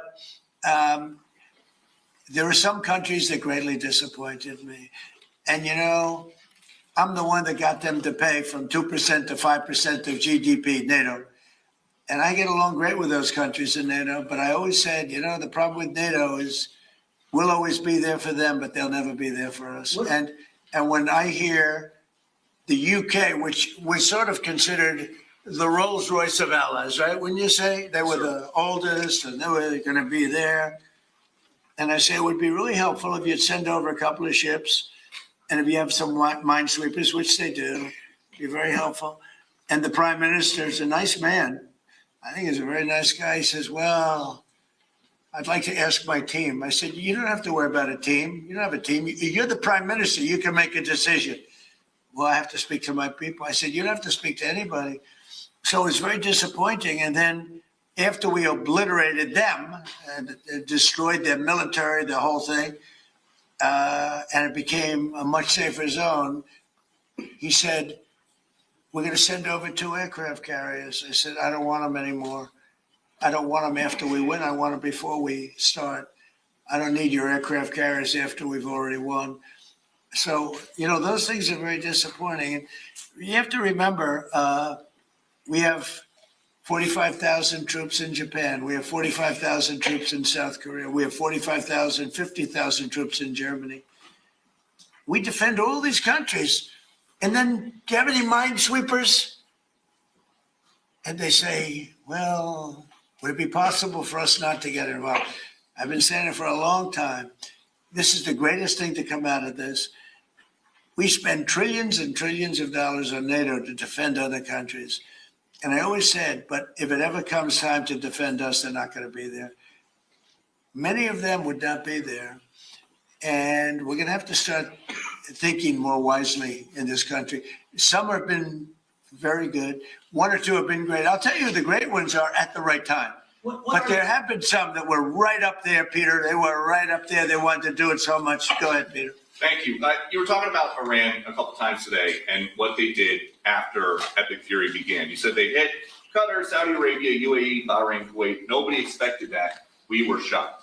Are you surprised that nobody briefed you ahead of time that might be their retaliation? Nobody, no. The greatest experts, nobody thought they were going to hit. They were, I wouldn't say friendly countries. They were like neutral. They lived with them for years. Peter, they were going to take over the Middle East. They were going to knock out Israel with their nuclear weapon. But after we knocked out their nuclear potential weapon, they started building missiles, thousands and thousands of missiles. And they were going to do it with missiles while they developed. These are sick people. While they developed nuclear, somehow they were going to start at a different site because that site was, you saw the site, the mountain. They were going to go into a certain area, which we know exactly where it is, and they were going to do that. And it's incredible what we've done. I tell you, the job we've done. Do you know, if I didn't terminate Barack Hussein Obama's Iran nuclear deal, you would right now, well, Israel would be gone. It would be incinerated, and probably the Middle East likewise. And remember, they got all of those missiles. And I heard they were sending missiles to UAE. I said, that's strange. You know, UAE is like the banker for Iran. They're like the banker. Qatar, their neighbors, they got along okay. Saudi Arabia, all of a sudden, Kuwait is getting hit. Bahrain is getting, all these countries are getting hit. There was no expert that would say that was going to happen. It's not a question of like, gee, should you have known? And if we did know, big deal. I mean, we have to do what we have to do. But we hit them so hard like nobody's ever been hit. We hit them very hard. And we've extinguished most of their missiles. We've extinguished most of their drones. We've extinguished most of the places where the missiles and the drones are built. We've fully extinguished 2 layers of leadership and probably a third, if you believe some stories. So we only have one thing, to have a little choke point, and they've used it very well for years, but it doesn't work. But I think this, if some of these countries that we've been good to for years, and maybe more important than that, some of these countries that get 90% and 95% of their energy from Hormuz, the Strait. Hormuz, a famous, wonderful, beautiful place, but you wouldn't want to be necessarily sailing a boat there right now. I would not. Okay, you know why? Not because of them, because of us. Because we've taken out their entire Navy. We've taken out every one of their drone, they call it a drone layer, a mine layer. There's specific boats that are meant to put mines on. How would you like to have a nation that has 22 boats where their sole function, they're very different looking boats. You wouldn't want one for your family. They're not pretty. Their sole function is to lift a mine into the water and drop it a certain number of feet down. But they had 22 of them. We've taken out all of them, but you can probably drop them off on the boats. So we don't even know. By the way, we don't know that any mines have even been dropped. But the thought that they would scares people that have billion-dollar ships. Yeah, please. Thank you, President Trump. I'd like to ask the Vice President about his plans to go after possible fraud in California and New York. We know, of course, about Minnesota. And President Trump, first could ask you, you said earlier today that the new Supreme Leader, Mustafa Khomeini, you don't know if he's dead or alive. There are a couple of interesting reports about him today. There's one report that he just narrowly escaped death in the first airstrikes by stepping out into his garden. There's another report that he may actually be gay despite leading a theocracy that hangs gay people. How do you determine what's true, and do you have an assessment of this? Well, so far, nobody knows. If you look at his father, he used to give talks a lot, you know, talking about death to America. He'd say death to America all the time. When they say death to America, you should believe them, because that's what they would have. If they had a nuclear weapon, they would have used it. But they never had the chance. I never gave them the chance to use it. And other presidents should have done. I spoke to one of the former presidents who I actually like. I actually speak to some. I do like some people. It'd be shocking.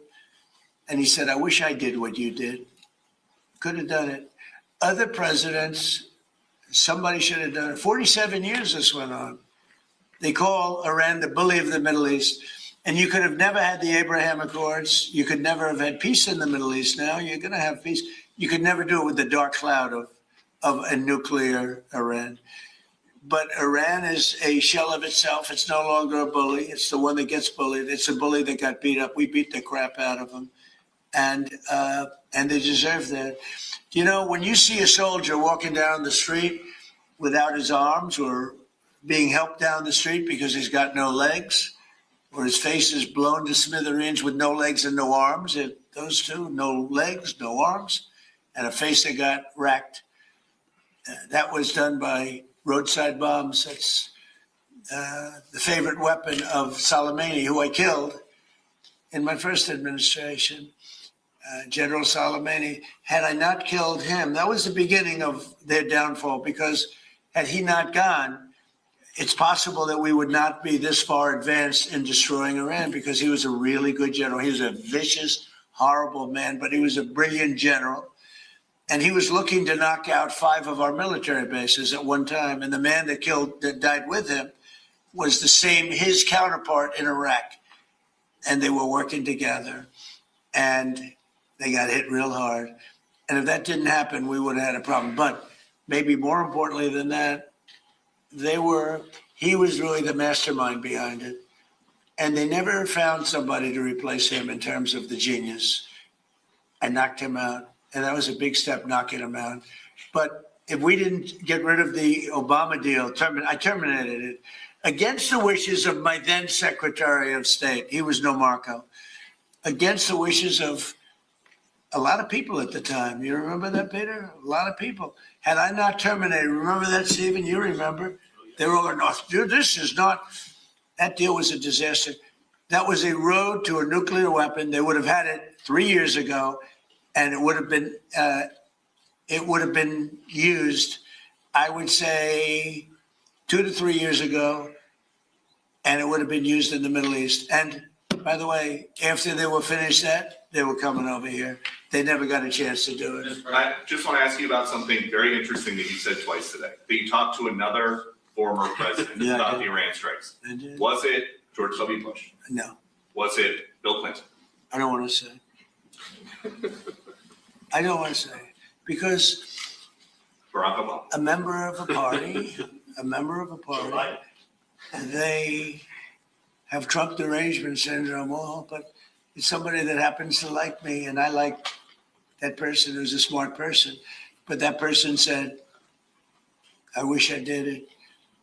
Okay, but I don't want to get into who. Okay. I don't want to get him into trouble. Maybe, hey, I have a guess. you know what? Yeah, I think you probably know. You know, it's interesting. And maybe he'd be proud. And I could even ask him that. Would you like me to reveal your name to Peter at Fox? Well, at least you have high ratings. Your ratings are through the roof, Peter. Yeah, Congratulations. thank you for noticing. Congratulations. Can I ask you another question? Yeah. If Iran, as you said, totally obliterated, got the missiles, got the first 2 rounds of leadership, Air Force gone, Navy gone, can we wrap this war up this week? Yeah, sure. Good. Will we? I don't think so, but it'll be soon. Won't be long. And we're going to have a much safer world when it's wrapped up. It'll be wrapped up soon. We're going to have a much safer world. I had an obligation to do this. I didn't want to, I call it an excursion. I don't want to make this journey. We had the highest stock market in history. We had low gas prices. Everything was good. And I know exactly. I know what, you're going to do it. People are going to raise the price of oil. And that's good. But I know that. But that's a very small thing compared to allowing them to have. You want to see a stock market go down? Start letting them hit you with nukes. Okay. I think I said it this morning. I think it's a very small price to pay. And frankly, I thought it was going to go down much more, if you want to know the truth. I assumed that it was going to go down much more, only because people don't understand it's a big chess game at a very high level. It's a very high level chess, the highest. And I'm dealing with very smart players. These are smart people. They don't get there. When you deal with some of these people, you're dealing with high level intellect, very high IQ people. These are not Jasmine Crockett and her group. These are smart people. These are really smart people, and violent people, and vicious people, and some very nice people. And some are very nice but violent. They turn violent. But you know what? If I didn't do what I did, we would have been hit. Number one, very important, was the termination of Obama's horrible deal. And number two, this beautiful plane hitting them 8 months ago, whatever it was, and taking out their nuclear capacity. That totally threw them for a loop. If they had that bomb at either time, 5 years ago or 7 months ago, if they had that bomb that bomb would have been used almost immediately. Mr. President, two questions on domestic policy, bringing it close to home. First of all, the Save America Act, what are you expecting this week when this vote takes place in the U.S. Senate? Will the Vice President's vote be? I think it's imperative that it gets done. I'm not sure it is. You know, the Democrats have horrible policy. It's just incredible. But they stick together. It's the one thing they do. Their Supreme Court members stick together. Those appointed by a Democrat stick together. If Barack Hussein Obama appoints a member of the Supreme Court, that member never goes against him. And they're proud about it. They say, I don't give a damn if it's good or bad. That man appointed me and I'm never going to let him down. I don't say that's right, wrong. I just say they stick together. Republicans go the opposite way. If Donald Trump appointed me, I'm going to show the world that I can be totally just, and I can be independent of Donald Trump. He's not controlling me. And I don't want to control them. I just want to have smart decisions. They gave us a decision on tariffs the other day that won't change tariffs. I can do it a different way. I always knew I could do it a different way. This was a little quicker, a little easier, a little better. But they gave it a decision that could cost this country $500 billion to pay people back, because now I have to start the tariffs all over again. Very simple. And what happens with the money I've already collected? Why didn't they say, starting from now, go the other way? $500 billion, perhaps. It's so sad. But one thing about the Democrats, they stick together like glue.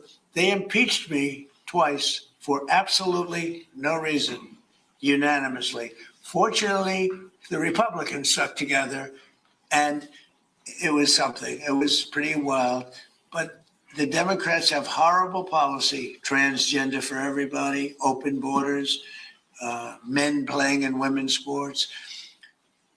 But the one thing they do have is they stick together, no matter how bad the policy. It's embarrassing to watch them try to defend it. And in a way, I say, as a Republican, I say, thank goodness they have bad policy, because you'd never beat them. We have something in there now, the Save America Act. Voter ID with a picture, right? That's a 99% issue. Even among Democrats, Democrats poll at 89% on that. And then they have proof of citizenship. And then they have no mail-in ballots. No mail-in ballots. We have no mail-in. You go to California, they send out like 38 million ballots. Some Democrats got 7, 8 ballots. Republicans are a lot of times calling in, where's my ballot? Where's my ballot? They're lucky to get one. Jimmy Carter, probably the greatest thing he ever did.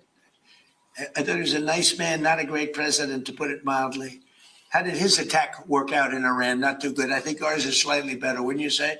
But Jimmy Carter, the one thing he did after he left with Scoop Jackson and some others, they formed a very elite council, a committee that came out and said very strongly, no mail-in ballots, because we're the only country in the world that has mail-in ballots like we do.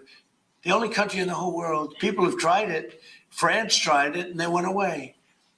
They're now doing paper ballots, watermark paper, which is very hard to cheat. So when you look at what happens with this country, we really have to fix it. That'll be very popular. The other thing we put in there, just as best of, I call it the best of Trump. We have the 3 things I just said, right? But then I added on no men playing in women's sports, and I added in no transgender surgery, the mutilation of our children. We have no mutilation of our children, no transgender. I think they say that's an 80% issue. I think they're 99% issues, but whether they're 80% or 99%, the problem is we have a couple of Republicans. They shouldn't be allowed. They're horrible people, and they're willing to vote against anything. And we have all the Democrats will vote against it. So I think it hurts the Democrats to vote against it, because I'm going to instruct all the Republicans to say that so-and-so that they're running against voted against the saving of our children from transgender mutilation, right? That's pretty unpopular. They want men and women sports. That's pretty unpopular. They want voter ID, but the Democrats don't. Everybody wants voter ID. Everybody wants proof of citizenship. And most people don't want mail-in voting because they know it's a fraud.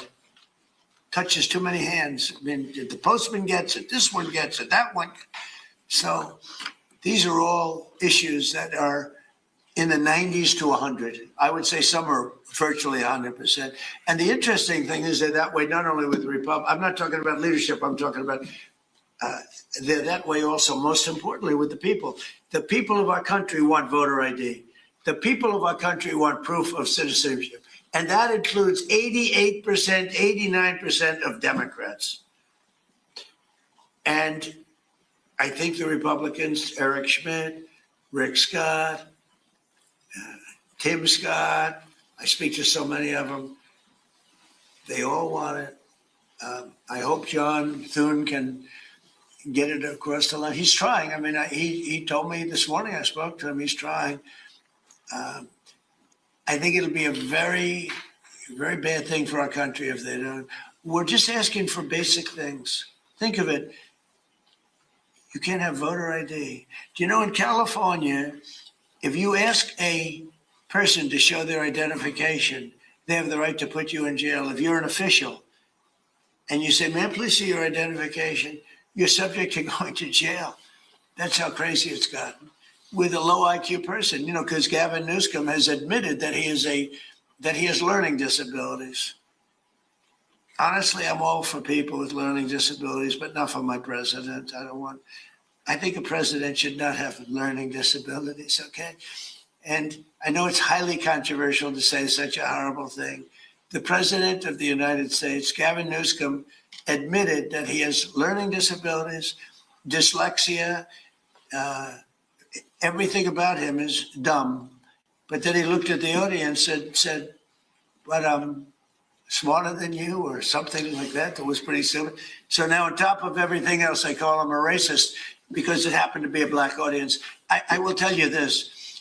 I think it was the worst interview I've ever seen of any human being in my life, okay? Anybody else have any questions? Mr. President, on Iran, will it be necessary to use even a limited ground force to secure whatever nuclear material remains in Iran is part of that threat? No. And secondly, have you made a decision? You mean to go in and get it? Yes, sir. Why would I tell you a thing like that? And secondly, You know, I can't say to reporters, "Sir, will you attack Karg Island? Will you occupy Karg?" They ask me these questions. And I don't want to be mean, but they're stupid questions. If any president answered those questions, they shouldn't be president. and secondly, sir, do you still plan to travel to Beijing at the end of this? I don't know. We're working on that right now. We're speaking to China. I'd love to, but because of the war, I want to be here. I have to be here, I feel. And so we've requested that we delay it a month or so. And I'm looking forward to being with them. We have a very good relationship, but because of the war, there's no tricks to it either. It's not like, "Oh, gee, I'm waiting." It's very simple. We got a war going on. I think it's important that I be here. You know? So it could be that we delay it a little bit. Not much. Peter? When you say Cuba is next, Cuba. is Cuba, whatever you do with the military there, it seems like something. Will that look more like Iran or Venezuela? Can't tell you that. I can tell you that they're talking to us. It's a failed nation. They have no money. They have no oil. They have no nothing. They have nice land. They have nice landscape, you know. It's a beautiful island. I think they have great people. You know, I know so many people from Cuba that were treated terribly, and they're over here and they became rich. They're very entrepreneurial people, very smart. I know a lot from Florida, especially. There's so many people. A friend of mine started over with nothing. He's now the largest owner of gas stations in the country and stuff. I mean, Cuban. I also know I was just with a fantastic person who's Cuban and made a fortune in sugar, you know, Fanjul family, right? And this family wants to go back to Cuba to visit it. They haven't been back in like 50 years or something. They largely come from Cuba. And we'll see what happens. They were asking me about that. They want to go back. Not only Van Hool, a lot of Cubans have said, "Oh boy, would they love to go back." I think Cuba, I don't know, it's in its own way, if tourism and everything else, it's a beautiful island, great weather. They're not in a hurricane zone, which is nice for a change. They won't be asking us for money for hurricanes every week. But I think Cuba see the end. All my life I've been hearing about the United States and Cuba. When will the United States do it? I do believe I'll be having the honor of taking Cuba. That'd be good. That's a big honor. Taking Cuba. Taking Cuba in some form, yeah. Taking Cuba. I mean, whether I free it, take it, I think I could do anything I want with it. You want to know the truth? They're a very weakened nation right now. They were for a long time.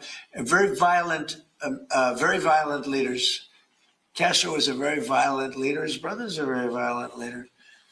Extremely violent. That's how they governed. They governed with violence.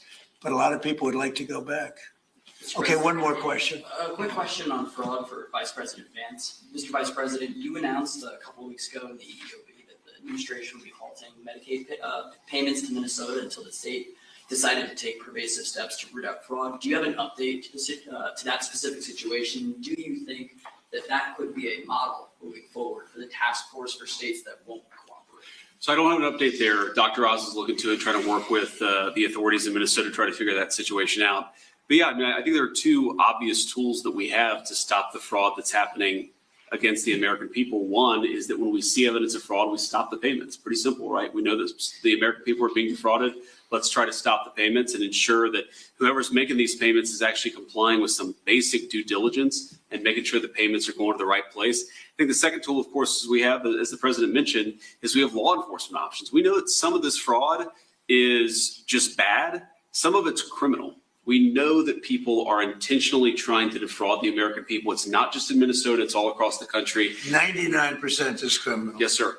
So this is one of the reasons why DOJ is such an important part of this, is because we have to make sure that where we see criminal conduct, we actually prosecute it. And the president's talked about this a lot in the past. I don't need to repeat it, but it's worth noting that so many times when we find people engaged in really, really bad conduct, the local judge or the local grand jury tries to stop it. One of the cool things about what we're doing is we're trying to take some innovative steps to ensure that when we find criminal fraud, we can actually prosecute it all the way to the end. Mr. President, She wanted one question. She's over here, and you guys are over there. Where's your main camera? Is it this one? Which one is the main camera? Okay, good. Nice center, good. I thought it was that one. Go ahead. Mr. President, remember with Daily Wire, not CNN. We just wanted to ask about DHS, still not funded, but we reported earlier today that 80% of the primary task force that focuses on investigating terrorism is working without pay. So should that impact Terrible. decisions? The Democrats aren't paying. The Democrats, we have a deal. They just said, we're not going to pay. We're not going to do anything. And it's terrible. The Democrats are terrible. It'd be nice to get along, but for years this has been going on, not just with me. For years it's been going on. Different ideology, but also different tactics. Here we are, we're fighting big battles with a very tough enemy and winning nicely. And we're not allowed to have security in our country. It's crazy. The Democrats don't want to pay. These are bad people. These are not people that love our country, I can tell you that. Very sick people. Thank you very much, everybody. Thank you. Thank you, sir. Morning, I'm Chad Pergram. I'm the chief congressional correspondent for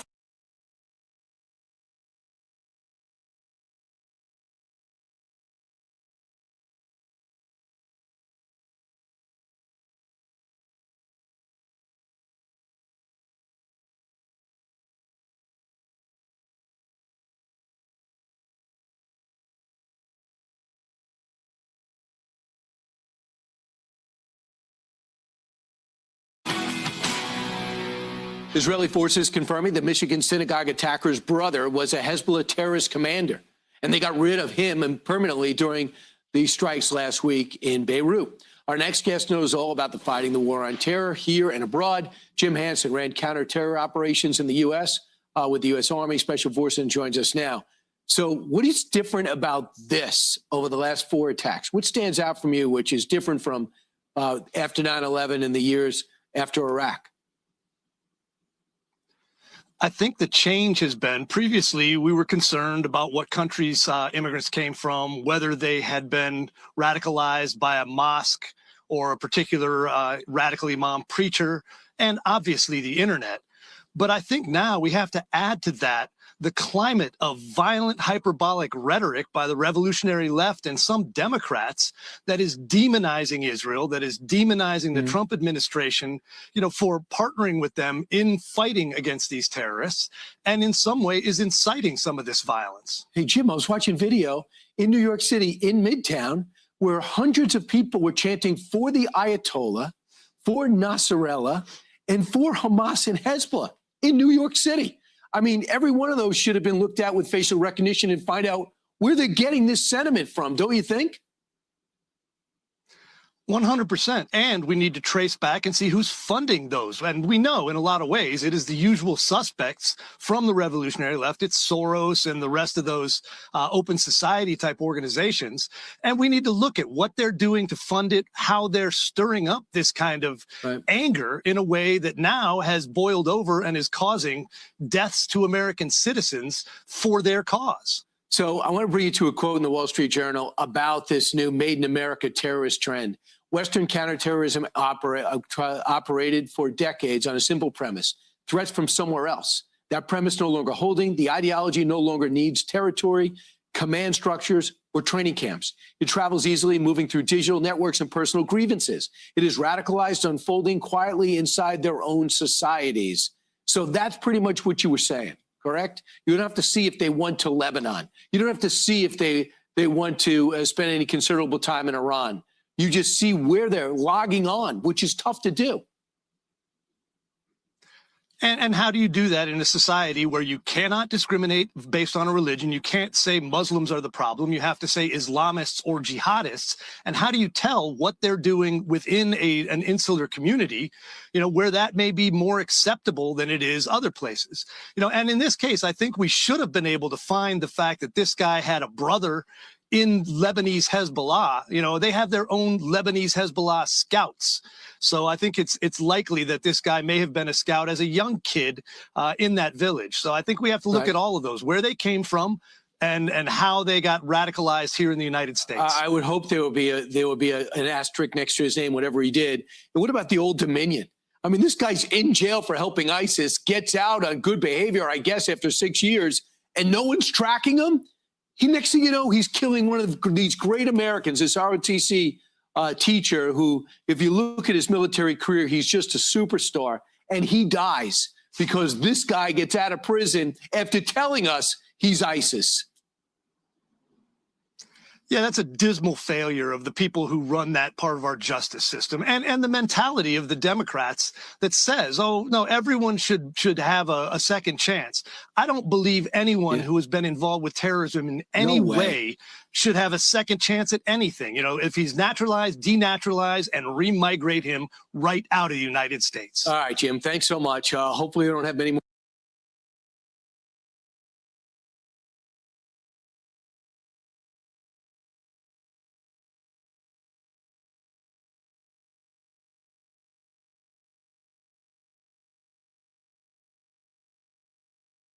All right, joining us now with reaction, Hudson Institute Senior Fellow Rebecca Heinrichs with us, and former U.S. Army Special Forces, the president of the World Strat, Jim Hansen, is with us. Rebecca, let me start with you. By any objective measure, I don't want to really use a phrase from back during the Iraq conflict, shock and awe, but this is shock and awe on steroids, human growth hormone, and basically, for the most part, with random missiles going out by Iran, they have been rendered militarily impotent at this point. And their ability to fight back is so limited that, to me, watching from afar, it seems like it's a matter of when, not if. That's right, Sean. You know, the United States has very carefully weighed the risks of a potential military operation in Iran and then is carrying out the execution of that plan incredibly carefully. We saw the first wave of strikes overwhelmingly powerful, and now the second, we're really in the second phase now, cooperating with the Israelis to take out more of the IRGC and the Basij. The Basij, of course, Sean, is that paramilitary group under the IRGC that's responsible for repressing the Iranian people. All of that continues apace while we are destroying Iran's ability to even produce more weapons after we've destroyed the missiles, the launchers, the drones. And so the Iranians at this point only have the ability to essentially terrorize, shooting a drone here, a drone there at civilian targets against Gulf states. So this has been overwhelmingly militarily successful. And as President Trump said today, he'll be willing to discuss with whoever's there in the leadership in the IRGC when he feels like the military outcome has been achieved, Sean. Yeah, and let me go to you if I can, Jim Hansen, because I think this is important. It seems that the president is working off three historical lessons that I see.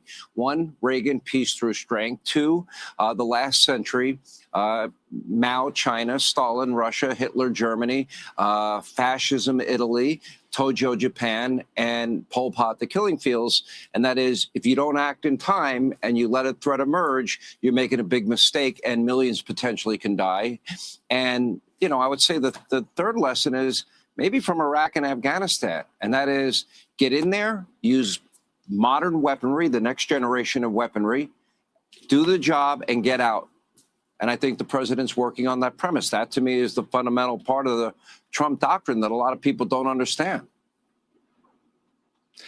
I think all of those historical lessons are accurate and are in play, and he's adding the Trump art of the deal. I mean, the idea that he has now got China in the crosshairs to make them help get the oil that they need, that's President Trump doing what he does best. He's taking a situation of his own design. He put the Iranian regime on its back heels, and now he's using that to get the people who need what they have a stranglehold on right now to pony up and do their part. He's always said, it's not my job to be the person who controls everyone's neighborhood. If you have a stake, act like it. If you got skin in the game, you'll do a better job. And I bet both of you that in the end, that the Iranians will end up paying for their own shot at liberation. Agreed, Rebecca? That's right. And President Trump has been consistent on this, that ultimately the future of Iran begins with the Iranian people, that at the appropriate time. And he said, I don't blame the Iranians for not coming out in the streets right now. There's still aerial bombardments happening, and the regime is still repressing its people. So if people come out into the streets, they're being shot at. So at the right time, when the regime has been sufficiently suppressed, then the Iranian people can come out. My hope, Sean, is that the United States, and I'm sure they are, with the Israelis, is working to splinter the IRGC away from the standing army. The standing army is more nationalistic. They're not so ideologically attached to the Islamist revolution. And there might be more defections coming out of the standing army. That might provide us with something like a more compliant regime in the interim. But ultimately, the future of Iran is going to be in the hands of the Iranian people. They're going to have to seize it and take control of their own future. All right. And we're going to give Jim, we'll give you the last word. I think Rebecca's correct there. You know, this is a long game now. If this was going to be a decapitation strike attempt to wipe out the regime, it would have been done differently, and that would have been articulated differently. Now, the conditions have been laid. The Iranian regime is on its last legs. And as the people find that they are no longer as oppressed and as the rest of the regime peels away, they'll find their moment and they will take control, and the Iranian people will put an end to the Islamic Republic. All right, Jim, Rebecca, thank you both. Hey, Sean Hannity here.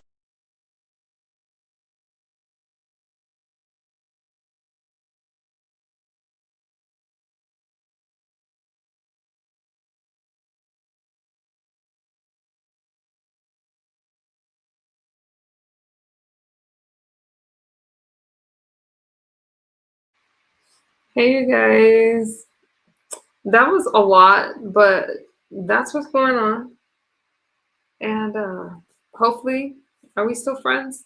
I just play the news and show you guys what's going on in the world. I'm praying for this country. I'm praying for all of you. This woman is, oh, I don't know what y'all talk about in the chat. Leave Iranian alone. They need to leave the United States alone. So I'll be back later today, probably late. Thank you guys for hanging out with me. You're welcome, Yellow Summer. You're welcome. I'm surprised by some of your comments. Doc, thank you. Thank you for getting my likes up. Can y'all see how exhausted I am? It's a lot that's going on in this world. But I'm for America first. America first. If you don't understand why this war is going on, we'll talk about it another time. But we don't want Iran to build nuclear weapons. We don't want them using terrorist groups to attack the United States. We don't want it, okay? I love you guys, though. So I'm going to lay it down. Good night, Jerome. Thank you for hanging out with me. Duh.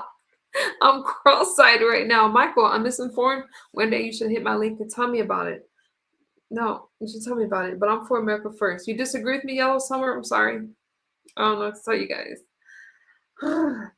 Feel free to leave a comment in my comment section. Thank you guys that get your memberships. Thank you for supporting my channel, sharing me out, and all that good stuff. I appreciate you guys, and I'll be back later, okay? Bye.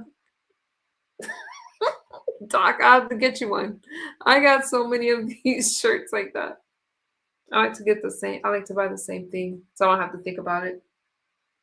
Love you guys. Bye-bye.